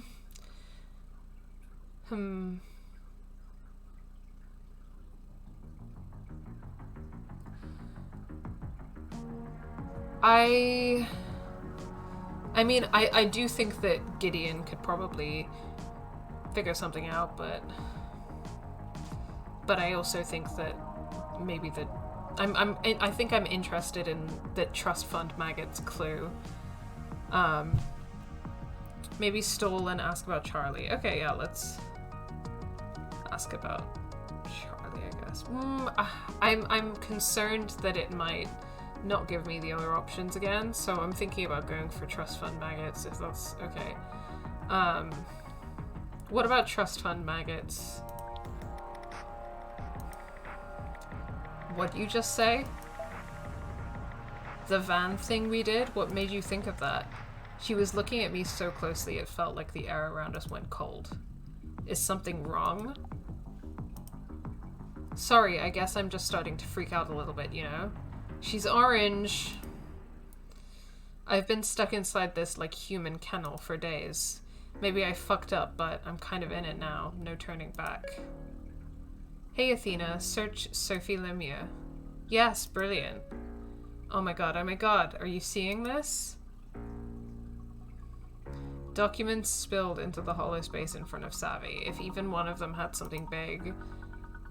Pay dirt. She knows something. Yeah, she totally does. I don't fucking trust her. Look, a report from Charlie. Some pilot program called Project Sophie. No way, that's not shady, right? Whoa. Lena. This is... I remembered what Gideon said about her mom's fundraiser. Was Capra using Sophie as a PR prop from the beginning? I knew Capra would do anything to make sure Sophie's lull passed, but this is cynical even for them. This is so fucked. Wait, what's it say?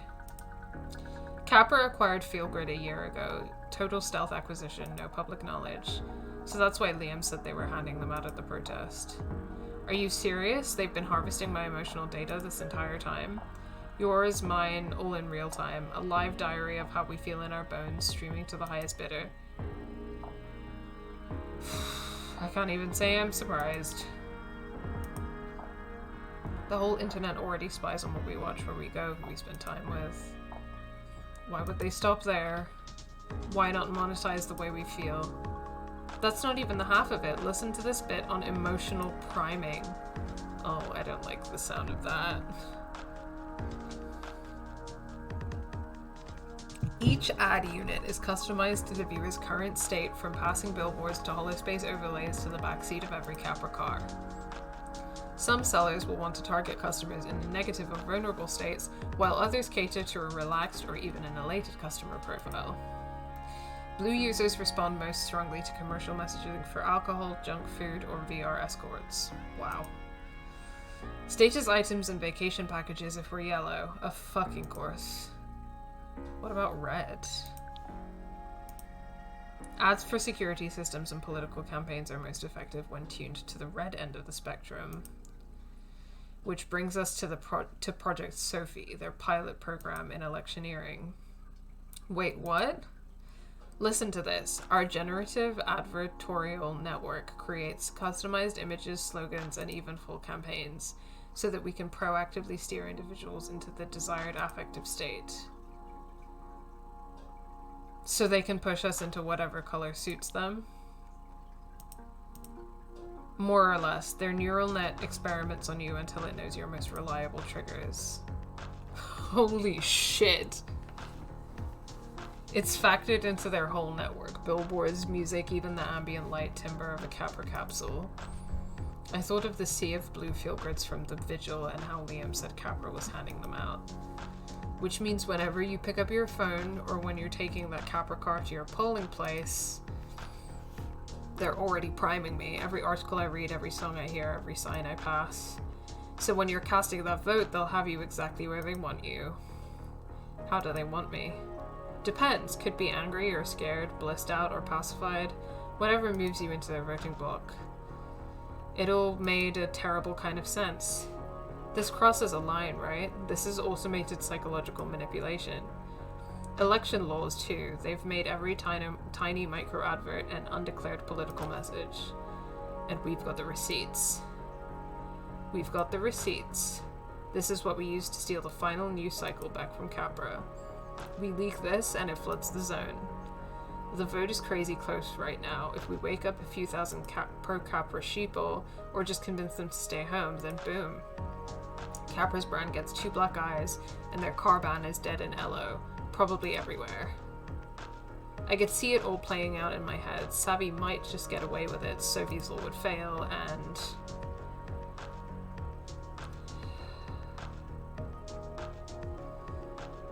the world would see how Capra abused their power.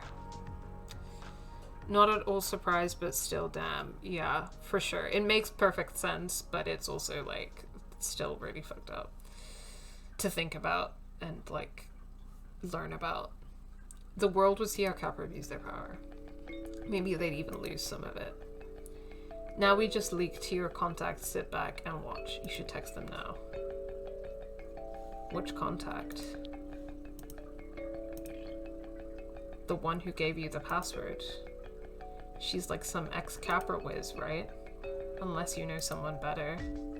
I thought of Liam. It seemed like he'd know what to do with this kind of thing. No! Gideon, right? But no, something was bothering me. How did you know about Una? You told me about her, or maybe I heard her name around Capra. She used to work for them, right? No, she's ex-Capra for sure. Look, don't worry about it. Ah! She's a manipulative, lying fucking jerk. And also her thing is orange again. Just say it was an anonymous courier job. NeoCap does those, right? No one will ever know it was us.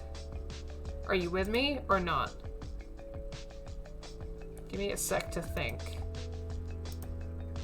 Capra had made my life a nightmare, and the idea of getting them even more power through Sophie's law made my stomach turn. And that Savvy and I, after all we'd been through, that we'd be the ones to stop them. Her eyes jumped to my feel grid. See, it feels good to fight back sometimes. Ugh, like, I want to take down Capra. I'm gonna take down Capra, but like, there better be a way to properly, like, confront this situation with Savvy, because it's so fucked up and it's not okay. It's not okay at all. Ugh. So manipulative. It does. Oh yeah, I knew coming to Ella would be good for you. Shut up! Shut the fuck up. You're the one who left me homeless. This might be our last shot to stop them, honestly. Sophie's law hands Capra a monopoly on our streets, and Los Ojos is just a prototype. The car ban will go national, then global, and Capra cars fill the void.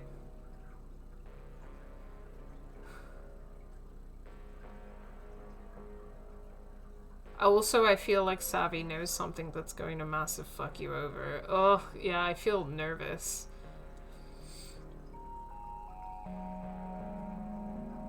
Can't imagine a world where it's illegal to drive. No more open road, no more going off grid. I guess it's one more thing for Capra to take from me. Think bigger, Lena. With the global transport network and the field grid, they'll have a real-time map of humanity inside and out. This is our only chance to stop them. She's a yellow. I just want to know the specifics. I just want to know the specifics of this plan before we go to it, okay?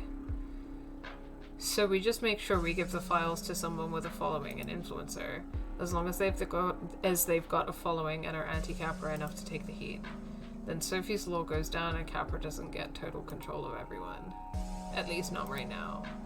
I knew Savvy was right. We had to let the public know.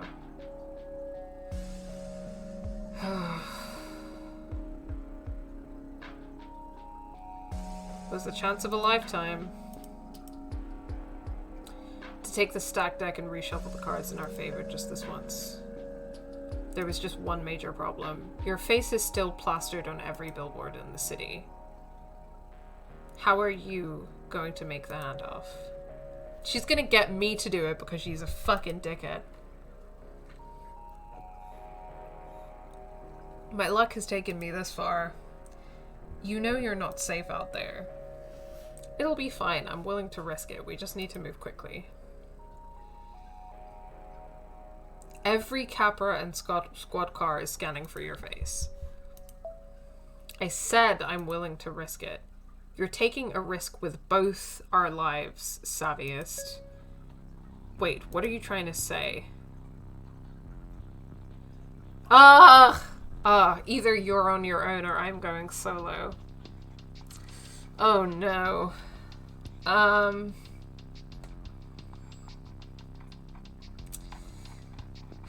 mean, I don't wanna walk away from this, is the thing that's really annoying me.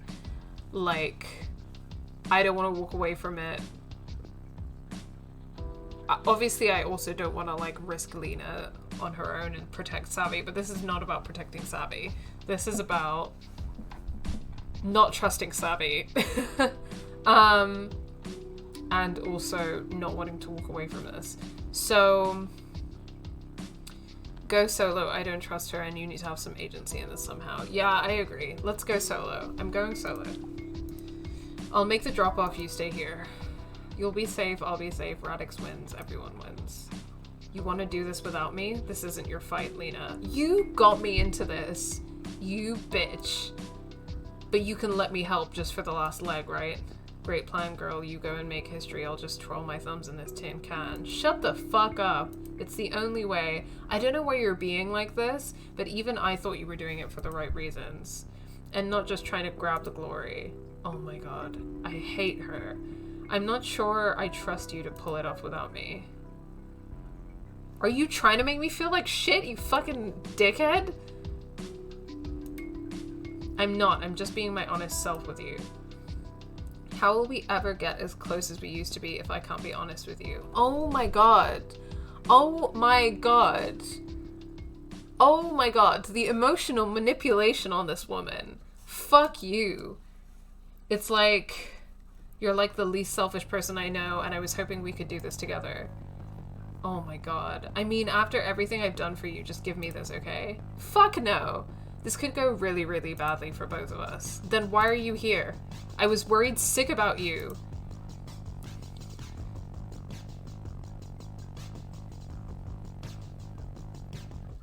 Oh.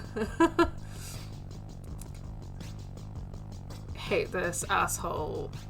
Your honest self sucks. Yeah, her honest self fucking sucks. Oh my god, I hate her.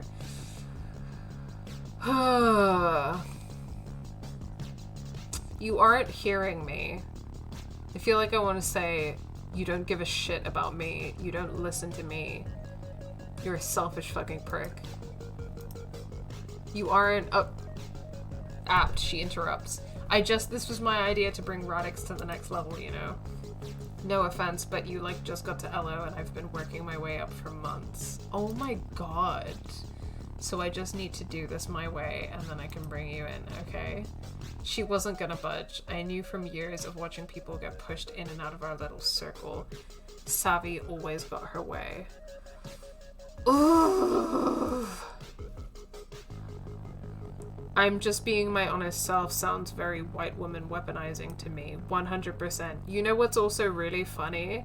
Is that Twitch just held that back for moderation and they highlighted sounds very white woman as if that was a fucking slur. So she just wants to be the face of it. Yeah. Prick. I remembered Una's final confusing message to me and the weird look Savvy got on her face when I brought it up.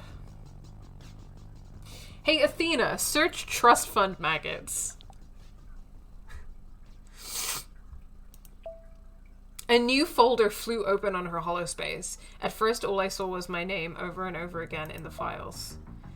Then there were others I recognized. Liam, Ali, Una, even Aganon. What is this? It was just to keep you safe. When I said I'd always have your back, I meant it.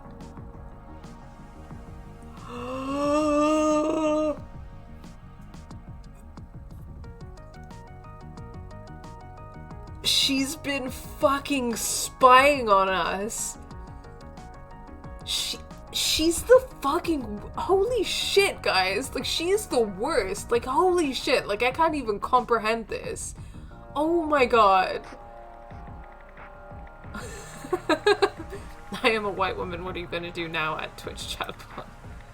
Oh my god. As soon as my field grid pulsed deep red, a new file appeared in the folder with a sick ping sound. Yeah, field grids have a back door pretty wide open. Charlie showed me even more undocumented API. How could you?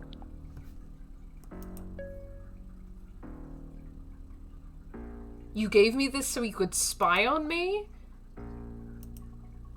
No, not at all. I just thought it'd help you. When I stashed the files on it, I needed to make sure you were safe. So I could signal someone to come get it. Or tell a swarm where to find you if Capra was getting too close. I haven't even listened to anything, I swear. I had to see for myself. Hey Athena, seriously? Are we doing this now? Don't fucking act like I have a single fucking reason to trust you. Oh my god.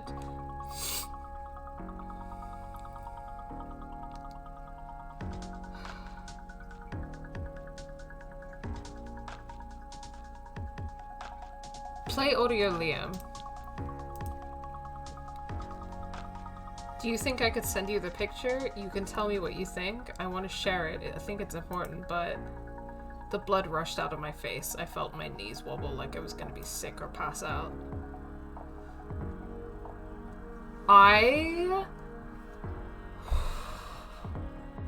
So if this gets leaked, then Lena's info is in it.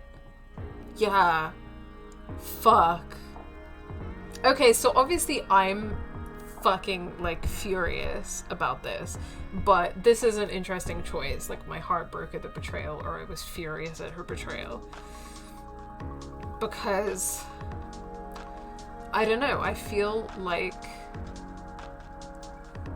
I feel like for Lena, this is probably like devastating and heartbreaking, right? And I get that, but I also think that in this situation, like, oh, I don't know, because like I think in this situation, like, it's useful to be angry, right? And like justified to be angry, because like you're being angry because you were wronged, right? You're angry because someone did wrong by you, right?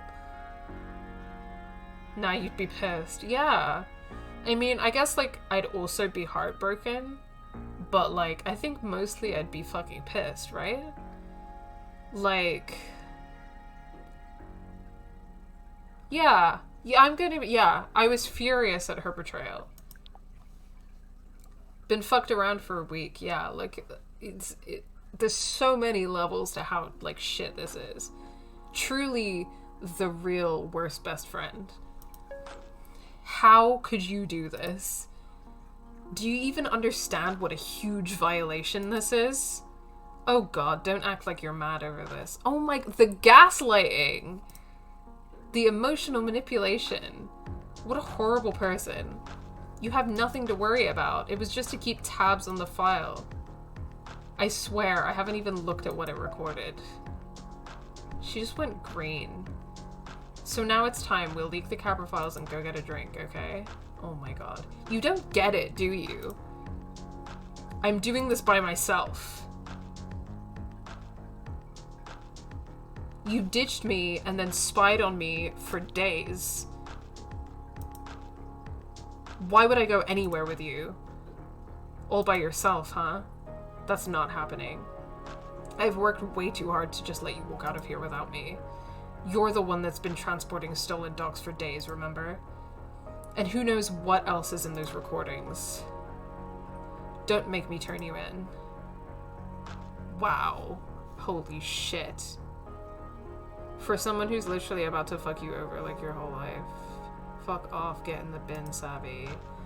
Oh my god. Holy shit. She's just not even pretending to be our friend anymore. How was her feel grid still a calm green while mine glowed red? Why was I the one who felt like I was about to explode?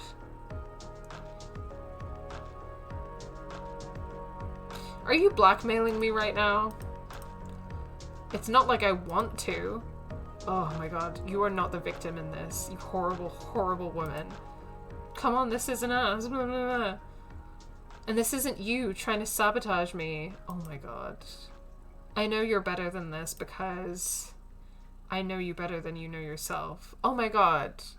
Oh my god. Okay, so this whole fucking time, and I feel like this recontextualizes a lot of the stuff that they talk about in the beginning. Like, I think that this whole fucking time, she has been an emotionally manipulative, emotionally abusive, horrible person, and that she's always been emotionally abusive and manipulative and horrible to Lena, and a terrible friend, and just a terrible person. And I just think that that recontextualizes their history a little bit, because like it kind of gives the vibe, like when they talk about the history between Savvy and Lena, I remember like in the first stream like getting a bit of a vibe of like we got a bad vibe off of Savvy right away, but like a vibe that specifically was like making Lena feel like she was the bad person and that it was her fault that they weren't friends anymore and stuff, you know? So like, yeah. You know what I mean? I knew exactly. She knew all my secrets, all my fears. Even before she spied on me, she knew exactly how to hurt me. But then again, I knew the same things about her, didn't I? If she was gonna throw anything she could at me, maybe I had to do the same. Or at least try and get her to see the truth about how she treated me. It'd make her mad, and it might just make her give up. I forced myself to take a deep, centering breath. The smallest smirk flickered across her face, still lit in the green glow. You know, you've never really cared about anyone but yourself. Maybe it's because you're an only child or something. But you're not in this world alone, Lena. You rely on others too. That hot doctor, what's his name? He's not that hot. You couldn't even spare a couple of bucks for his free clinic after he spent his time helping you instead of some poor uninsured kid. It's just all about you, isn't it? You're so selfish. Oh my god. god. This is so... Yeah, all of the angry, all caps reactions in the chat are 100%.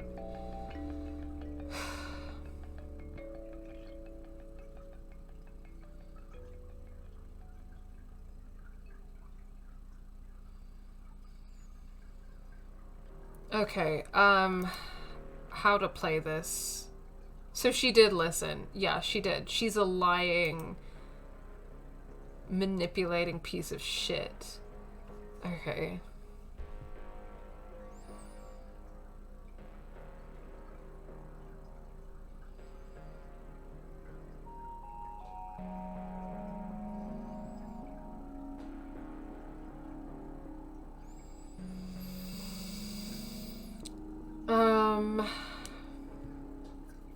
I don't think that trying to, like, make her see the error of her ways is gonna work. I think that calling out her using tactics is the best idea. Because she clearly doesn't give a shit about Lena, right? Like, she doesn't give a shit about Lena. So she's not gonna care about that. But, like, calling out her tactics and being like, you can't fucking manipulate me anymore because I know what you're doing and it's not gonna work on me.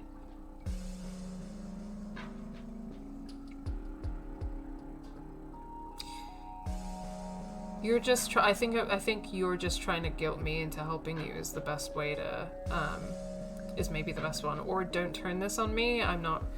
Yeah, you're the one who crossed the line. Yeah, okay, let's go for that. That's been suggested in the chat. Don't turn this on me. You're the one who crossed a line here. I have the right to set my own boundaries, and if you don't like it, that's not my problem. Yes, Lena. You can choose whether you want to be my friend or not, but I can choose how much I give anyone. The fact that I'm scared to do this mission with you, I'm just trying to look out for myself, and you should respect that. Yes, Lena. I couldn't have said it better myself. Wow, great lecture. You should give talks at schools. Wow. Boundaries. Wasn't she the one always telling me stories about how she stood up for herself? Guess I absorbed that lesson in a good way. I took a deep breath. This was my opening. If I could push back, it might end this. Selfish is ditching your best friend the moment she moved for you. Yeah, she is such a petty bitch. Like yeah, she's a petty bitch. Yeah, exactly, Charlotte. Selfish is ditching your best friend the moment she moved for you. You're the selfishest, self-centeredest, most self-obsessed person I know. From the moment I showed up in Elo, you've alternated between begging me for help and acting like I don't exist. I could tell she was just getting started. I felt like things could go either way. If I let her get to me, she'd never see the truth about herself. This was a new feeling. Sabi was the one that was starting to lose her cool. Sabi scowled at me, daggers in her eyes. Her feel-good is white. This is exactly why I left you in Cactus Flats. Your emotions are out of control. Wow. I get that you're sensitive and all this deep feeling stuff, but you've got to toughen up and rein it in, girl. It's like constantly walking on eggshells around you. You didn't even defend me when Azul was talking trash. Guess you don't mind when someone sells out your best friend. Meanwhile, I was in danger and risking my life for the cause. Some loyalty. You're so volatile. You must scare half your packs off for good. Wow, she fucking sucks. Says the girl who can't keep a boyfriend for more than a month. I don't think that that's gonna work because she manipulates them. Like, and that's... Like, I like, she manipulates people. That's just it. Don't blame me for the reactions you've caused. I think that is the best one. You betrayed me. I'm upset. Try taking a little emotional responsibility for the havoc you wreaked in my life this week. Gee, you've had it so hard. You should start a charity. Savi wasn't used to people pushing back. It felt good, and I could tell it was getting to her. I I had to figure out a way to get through to her. Savvy eyed me for a second. If I could call her out, maybe she'd see reason.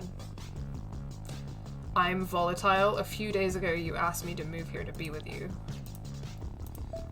Now you're treating me like your enemy, all because I won't do exactly what you want. That's the definition of unreliable. I knew there was no way she was going to stop piling it on now. I could almost feel her combing through our past to find her next attack. I had to keep centered, or just make her mad enough to back off. This was a new feeling. Savvy was the one that was starting to lose her cool. Oh, she's going into the red! Okay, we're doing it. You know what the shittiest part of all this is? It's that the moment I let you out of my sight, you'll undermine me. You pretend you're so innocent and sweet, but you'll do something bad as long as you know you won't get caught.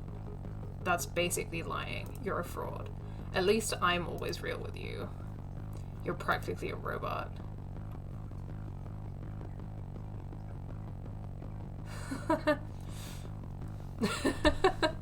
God, she's such an awful friend and so clearly always has been. Yeah, for sure. She's clearly like just an abusive person, actually. Like, she's an abusive person, an emotionally abusive and manipulative person. Like, so awful, so horrible. Like, holy crap. So Savvy acts like she's in charge of Lena. Yeah. Like, you're so right. And I think you're so right to point out, like, the like, even more so now that we're, like, you know, really digging into this dynamic and seeing it for what it really is, but, like, the racialized aspect of this dynamic, it's because, like, these kind of tactics as well, like, are 100% like things that white women will, like, say and weaponize against women of color, because, like, women of color aren't allowed to be, like, angry or emotional, right? And they'll be like, oh, you're so, like, angry, you're being so emotional right now, but then, like, a white woman will, like, you know, weaponize her feelings to gain sympathy from other people, you know? So I think that the racialized dynamic of this is definitely, like, definitely an important part of it. Okay. I think that the best one is probably, gee, I think you'd be proud of me for being a hypocrite, because it, like, turns it back on her, of, like, you're the hypocrite. It's, well, either, gee, I think you'd be proud of me for being a hypocrite, or attacking me isn't gonna help you. Because, well, maybe it's the top one, I don't know, because maybe, gee, I think you'd be proud of me for being a hypocrite admits that I'm a hypocrite, which I'm not. I don't know. You know? Which is why it's also fucked up that she gave her the feel tech. Yeah, 100%. I think attacking me isn't gonna help you.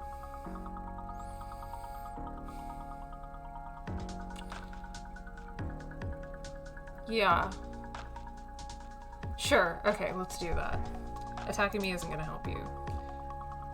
Turn it back on her, don't admit guilt because you're not guilty. Yeah, that's smart. Attacking me isn't gonna help you. Call me names so you can bully me into going along with you. Grow up. Then stop provoking me. Oh, wow. It's your fault that I'm being a jerk. I wasn't taking her bait and it was getting to her. I had to figure out a way to get through to her.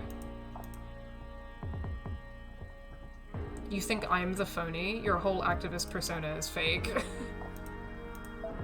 Radix isn't even your fight. People like Azul actually built it. What the fuck would you know about activism? That seemed to strike a nerve. Then you just show up one day and do your social chameleon act, trying to charm your way into control. Stop it. Where's the lie, though? You can tell this dynamic that was formed in teen years, too. Yeah. She was running out of steam, struggling to find one last barb she could throw at me. Whatever she came up with, I knew was going to be desperate and mean. But I was ready. It was like I knew her words were smaller than me somehow, cruel and petty, and maybe not even really about me at all. This was a new feeling. Well, yeah. Savi's losing her cool. Her eyes narrowed. I could tell she was fuming. She's definitely in the red now. Lena, it's time to grow up. Stop being a meek little flower. Because right now your fear is keeping you from getting what you deserve. Toughen up. Don't be such a weakling. It's so sad that you're still scared of what people think of you or what might go wrong. When will you learn that sometimes following the rules just hurts people? The way they're going to the most childish place. Yeah. Yeah, for sure. I mean, yeah.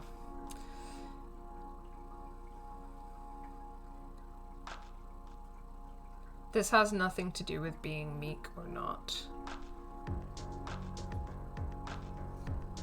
I mean, I think it's easy to be brave when you've had everything handed to you. Definitely makes sense. But also, I don't think that Lena has been particularly meek. So, I don't know.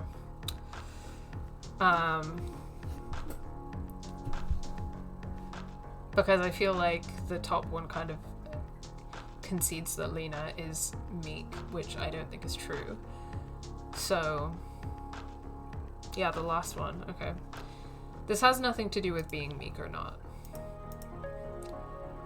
I just don't want anyone to get hurt, myself included. That's not being scared, that's being responsible. Wow, you're so admirable. You should mentor some youths or something. I dodged her attack and she knew it. I had to figure out a way to get through to her. It's actually brave to take responsibility for how you affect others, you know? You should try it sometime. Instead of just using people like Azul and Charlie and throwing them away when you're done. Are you serious right now? Or maybe you're just afraid they'd see who you really are. And maybe you should be. Savi seemed stunned, like she'd never felt this way before. I'd never seen her so angry, her mouth a thin line, her eyes focused on me with fire behind them. She said things she could never take back. So had I, but I didn't regret a single word. The chat's like, damn! Ooh! Shots were fired. I can't believe how you're acting right now. I can't believe you're standing up for yourself and, like, putting boundaries in place and, like, not putting up with me being an abusive and manipulative person. I feel like I don't even know who you are. I'm sorry, I just need you, okay? Wow. Wow! Okay, here it is. She wiped her tears with her sleeve and I realized I wasn't the one crying this time. I was actually okay. Then my eyes caught her feel red, a deep, angry red.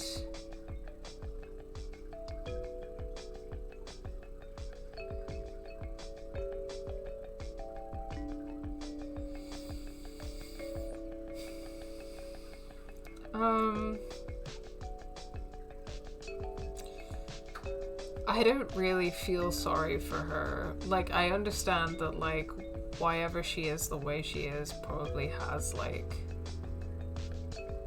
some, you know, yeah. And I don't know, I guess that, like, I've felt this way in my life about people, especially people who have really hurt me, and even people who have abused me. And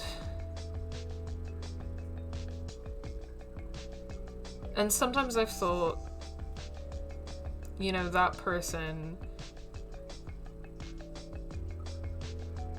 has such a hollow life, you know? Such a lonely and hollow life. But I don't know that I feel sorry for them. I don't know. It's weird. I was actually, this is good, like, I don't know if this is like a little silly, but I was actually talking to my friend about this in the context of Inventing Anna, which I started watching because it's like a you know, like a silly, like, soap opera vibe. It's Shonda Rhimes, you know. But then in the last couple of episodes, I started to kind of feel emotional about it, and I was like talking to my friend about it. I was like, what, you know, I'm not sure why I was feeling emotional. I was kind of like unpacking that a bit. And I just realized that, like, you know, in that show, even though Anna is a horrible person and she lies to people and she uses people, everyone in her life like lied to her and used her as much as she used them. And then at the end of the day, nobody really loved her or cared about her, and she didn't really love anybody or care about anybody. And like, I don't know, I guess that the way that that came across in the show, especially in the last couple of episodes, like it was horrible, but it's also kind of sad. Like, it's just kind of a sad way to live, isn't it?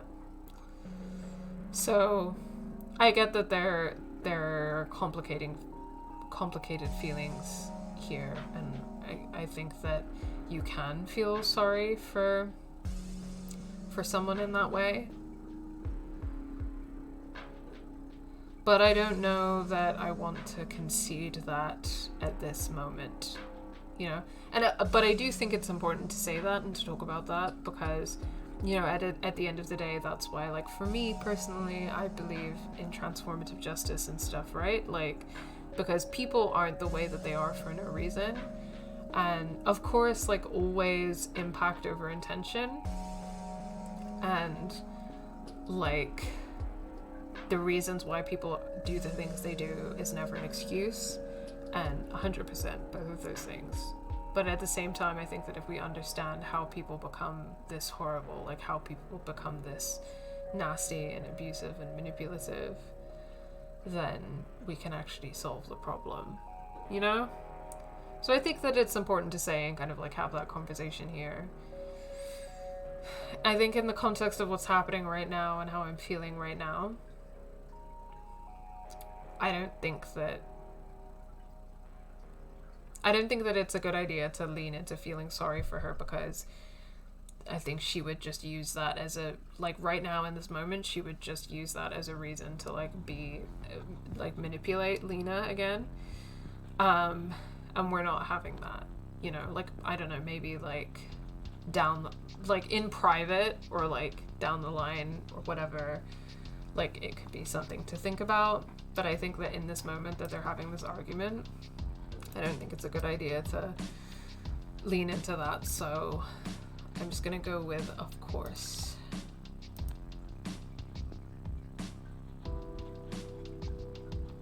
You're unbelievable. Like, literally, I do not believe you. Your field grid is giving you away. What? It's probably just out of battery, or the signal is messed up. That's interesting though, because you can be angry and sad at the same time, right? So like the whole like your field grid is giving you away thing is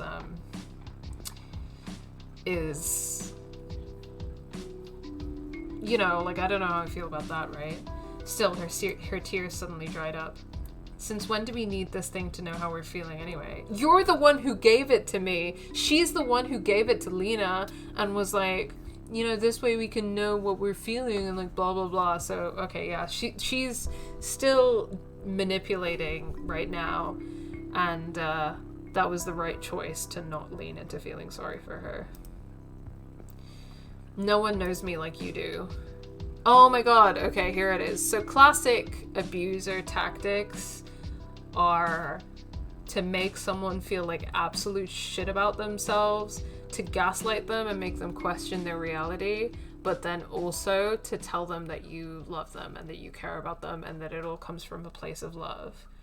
Because then they put up with the abuse and they believe your version of reality because they think that you love them. So classic abuser tactics here. I love you too. But that doesn't mean what you think it means. Manipulating me? Lena, what's going on? I figured you out. The gaslighting is over. Wachow! And also that they only know you and no one else does, especially yourself. Yeah, 100%. Yeah, 100%. Because, like, as well as that, like, an abuser tactic is to isolate you from people, right? And for them to be, like, to convince you and make you believe that they're always right and they know you better than you know yourself and they know reality better than you know it and they're better for you than other people and, like, all of that kind of stuff. So, yeah, you're definitely right about that as well. I'm going on my own. You'll thank me later. Emotional victory! Haha! Wait, you can't do this without me. You stay here, I'll text you the deets when I'm done. I left before she could say one more word. I tucked the laptop under my arm and got back in my car. I had to get out of there fast. There was too much making me want to stay and too much trouble waiting for me if I did. What was going to happen to Savvy? Maybe she'd get off with a lighter charge since she didn't have the stolen property anymore. Or maybe that would just make Capra more vengeful. I eyed my feel grid, probably still listening to my every word.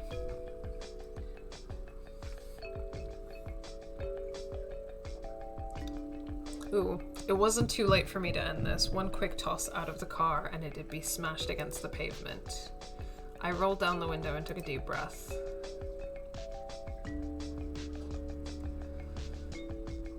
Okay, but if we throw it out, then... But if we throw it out, then we lose all of the data about Capra, right? Because if it was just about the feel grid and it was just about the relationship with Savvy, then I would throw it out 100%. But do we lose all of the data about Capra if we throw it out? If I ever wanted to really hurt Savvy, I could just tell her what it smelled like in that little hideout. With the field grid destroyed, it'd be over and done with. My link to the whole ordeal would be erased, but so would Capra's crimes. Yeah, okay, there it is.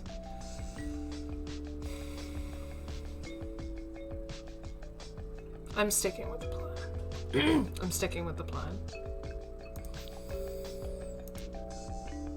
Capra needed to be held accountable. After all they'd done to me, I was more than happy to be the one to do it.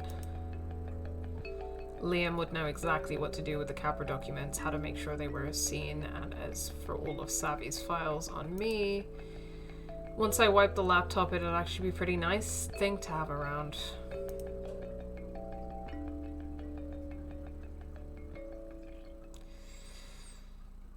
Whew.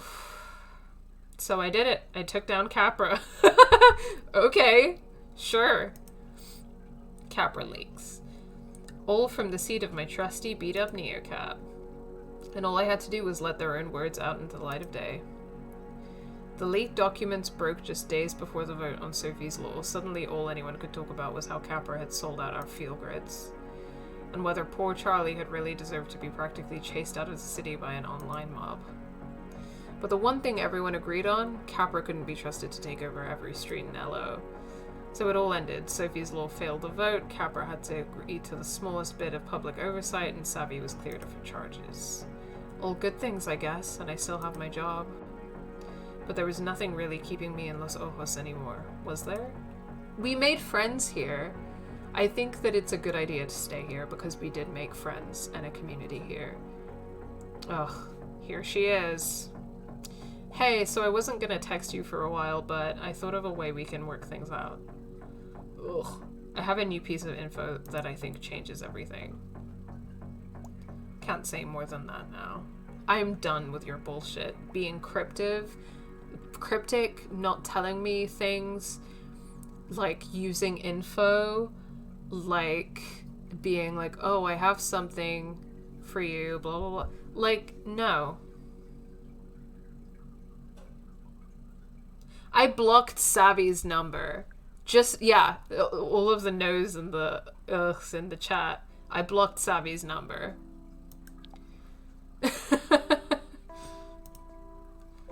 That other night was the first time I'd ever actually said no to her. And I wouldn't say it'd feel good, but it had felt good, but it felt right. I love you, Savvy. No. I was ready to leave LO for good, but one last PAX couldn't hurt, right? One more for the road. Oh, but I want to stay. Like, I want to tell Savvy to fuck off, but I want to stay. R.I.P. Sophie's Law.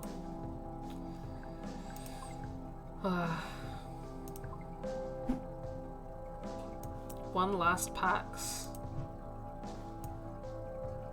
Oh, I guess these are the 4 that we formed relationships with.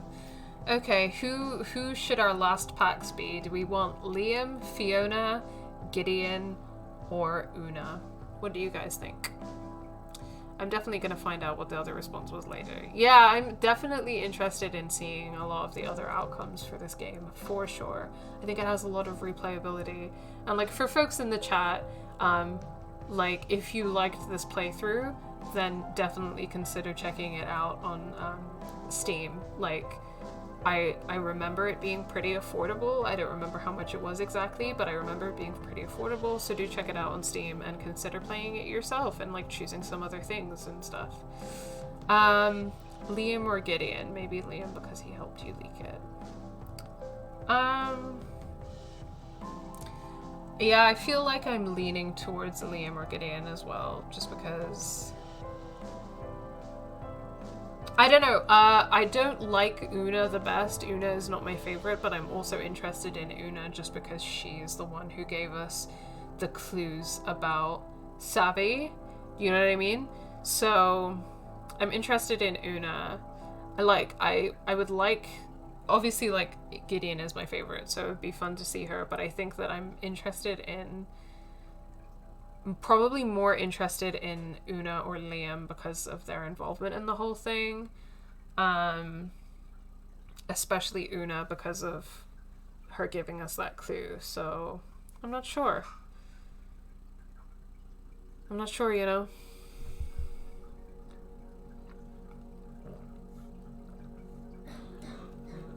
Yeah, I might go for Una. Okay. Let's do it, Quantum Witch. It was Una St. Clair looking very smug. Finally! Were you waiting long? As a matter of fact, yes. I've been standing here hailing neocabs all day. My calculations suggested you would be the first one to pick me up. That's what I get for trusting back-of-the-envelope quantum statistics. I hope you gave those drivers perfect ratings anyway. Each and every one. Well, the big blue megacorp's pet law didn't get enough votes. It was a close thing. I think those documents were a bombshell. Even so, trust a quantum statistician when she tells you it was a very close thing.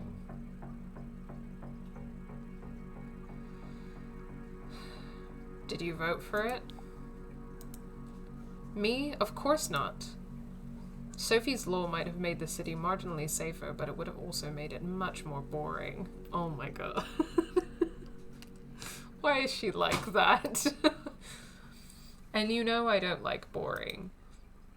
I did know that. I also knew it was easy to feel that way when you were as rich and insulated as Una. Those documents, the Capra leak, you had a hand in it.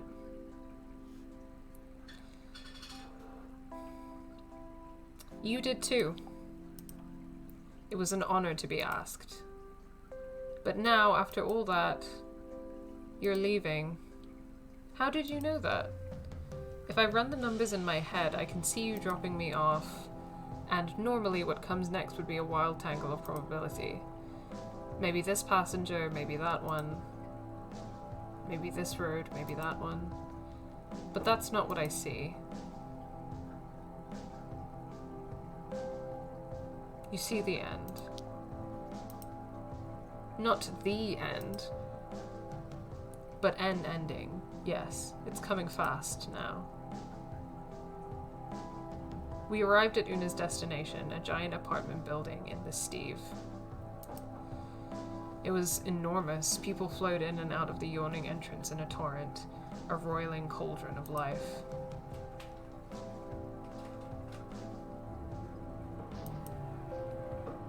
I hope the soundtrack is on Spotify. It's so good. Here we are. Home at last. I'd hoped Una the Quantum Witch would live in a spooky house on top of a hill. But this made sense for her, a building full of energy and possibility. Una didn't reach for the door or move at all. She just looked at me. I hope you haven't forgotten your debt. Oh yeah, forgot about that. Of course not. Good. You will repay your debt by learning. I've always wanted an apprentice. That's flattering, but you think you're leaving for good. That's because I am leaving. I don't want to leave. I don't know if the game's going to give me a choice, but I actually don't want to leave. For good. Oh? Let's see what space-time has to say about that. Una's eyes went glassy. She did that thing again. The sifting through the multiverse thing. Yes. The first time she did it, it freaked me out. This time, it also freaked me out.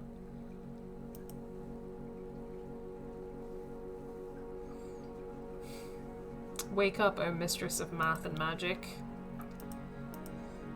Una emerged from her quantum trance.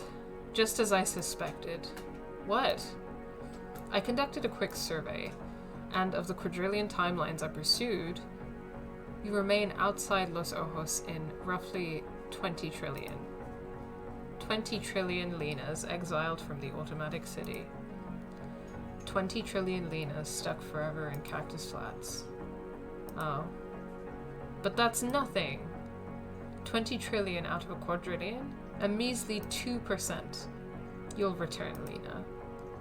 And when you do, we're going to work on your statistical intuitions. Okay, it's a deal. Of course it is. You'll return. Maybe not soon. Maybe not soon. But eventually. And I can't wait to see you again. And with that, Una Sinclair slipped out of the car and walked quickly to her building's entrance, making a tight zigzag on the crowded sidewalk. Keeping one step ahead of probability. What a person. What a person indeed. What a city.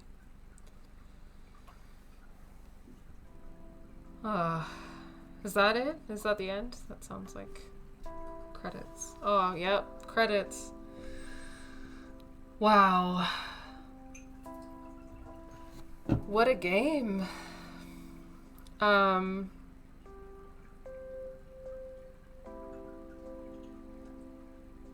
was just really good. It was just really good, wasn't it?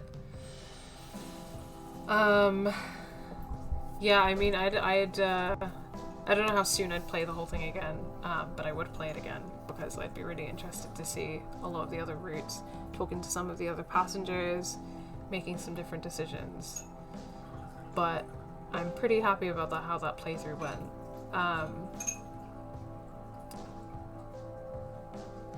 Yeah, it was just so good. It was so interesting.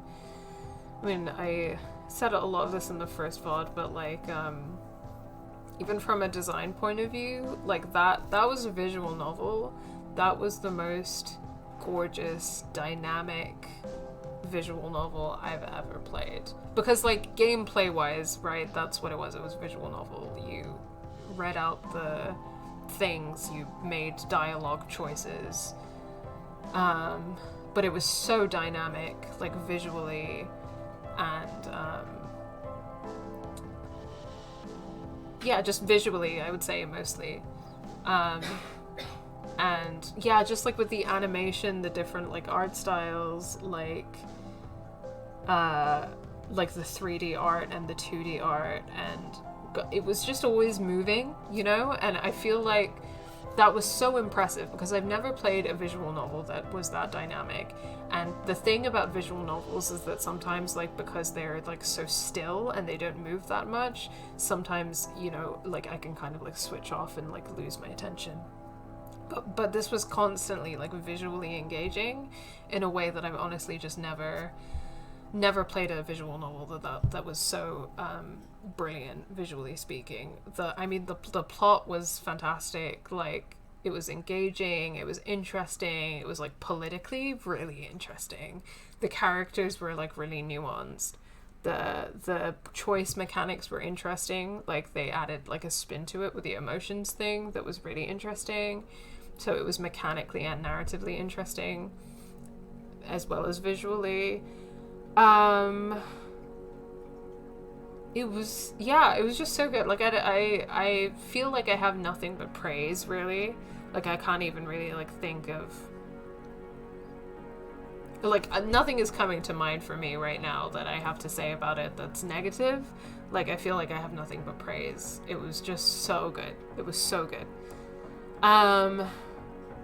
Painworm Run next?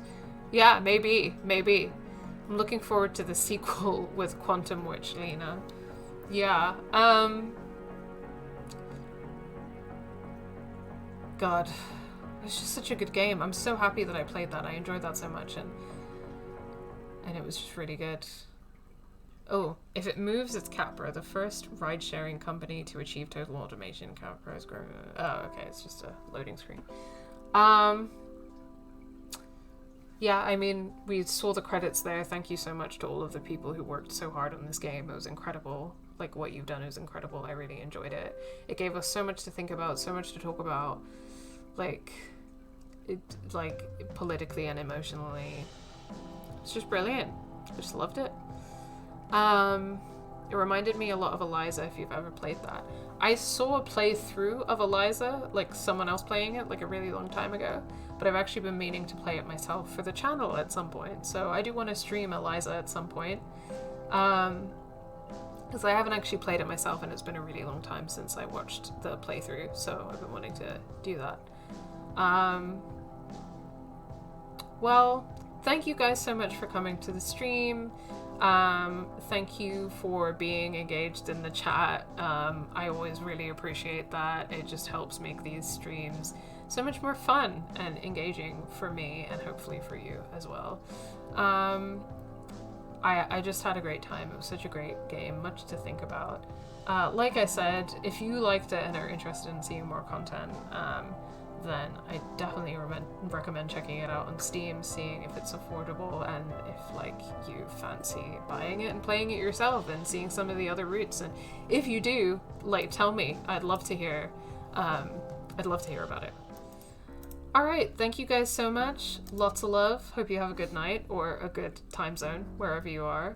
Take care and see you next week. Bye. Thanks so much for watching this video. If you enjoyed it, please remember to give it a like and share your thoughts in the comments below. If you aren't already, remember to subscribe and hit that bell button to know when we upload next. On screen, you can find this whole playlist for this Let's Play, and you can find a link to our latest video essay. If you like what you see, consider supporting us on Patreon. The link to our Patreon is in the description of every video. Thanks again so much for watching, and until next time, take care.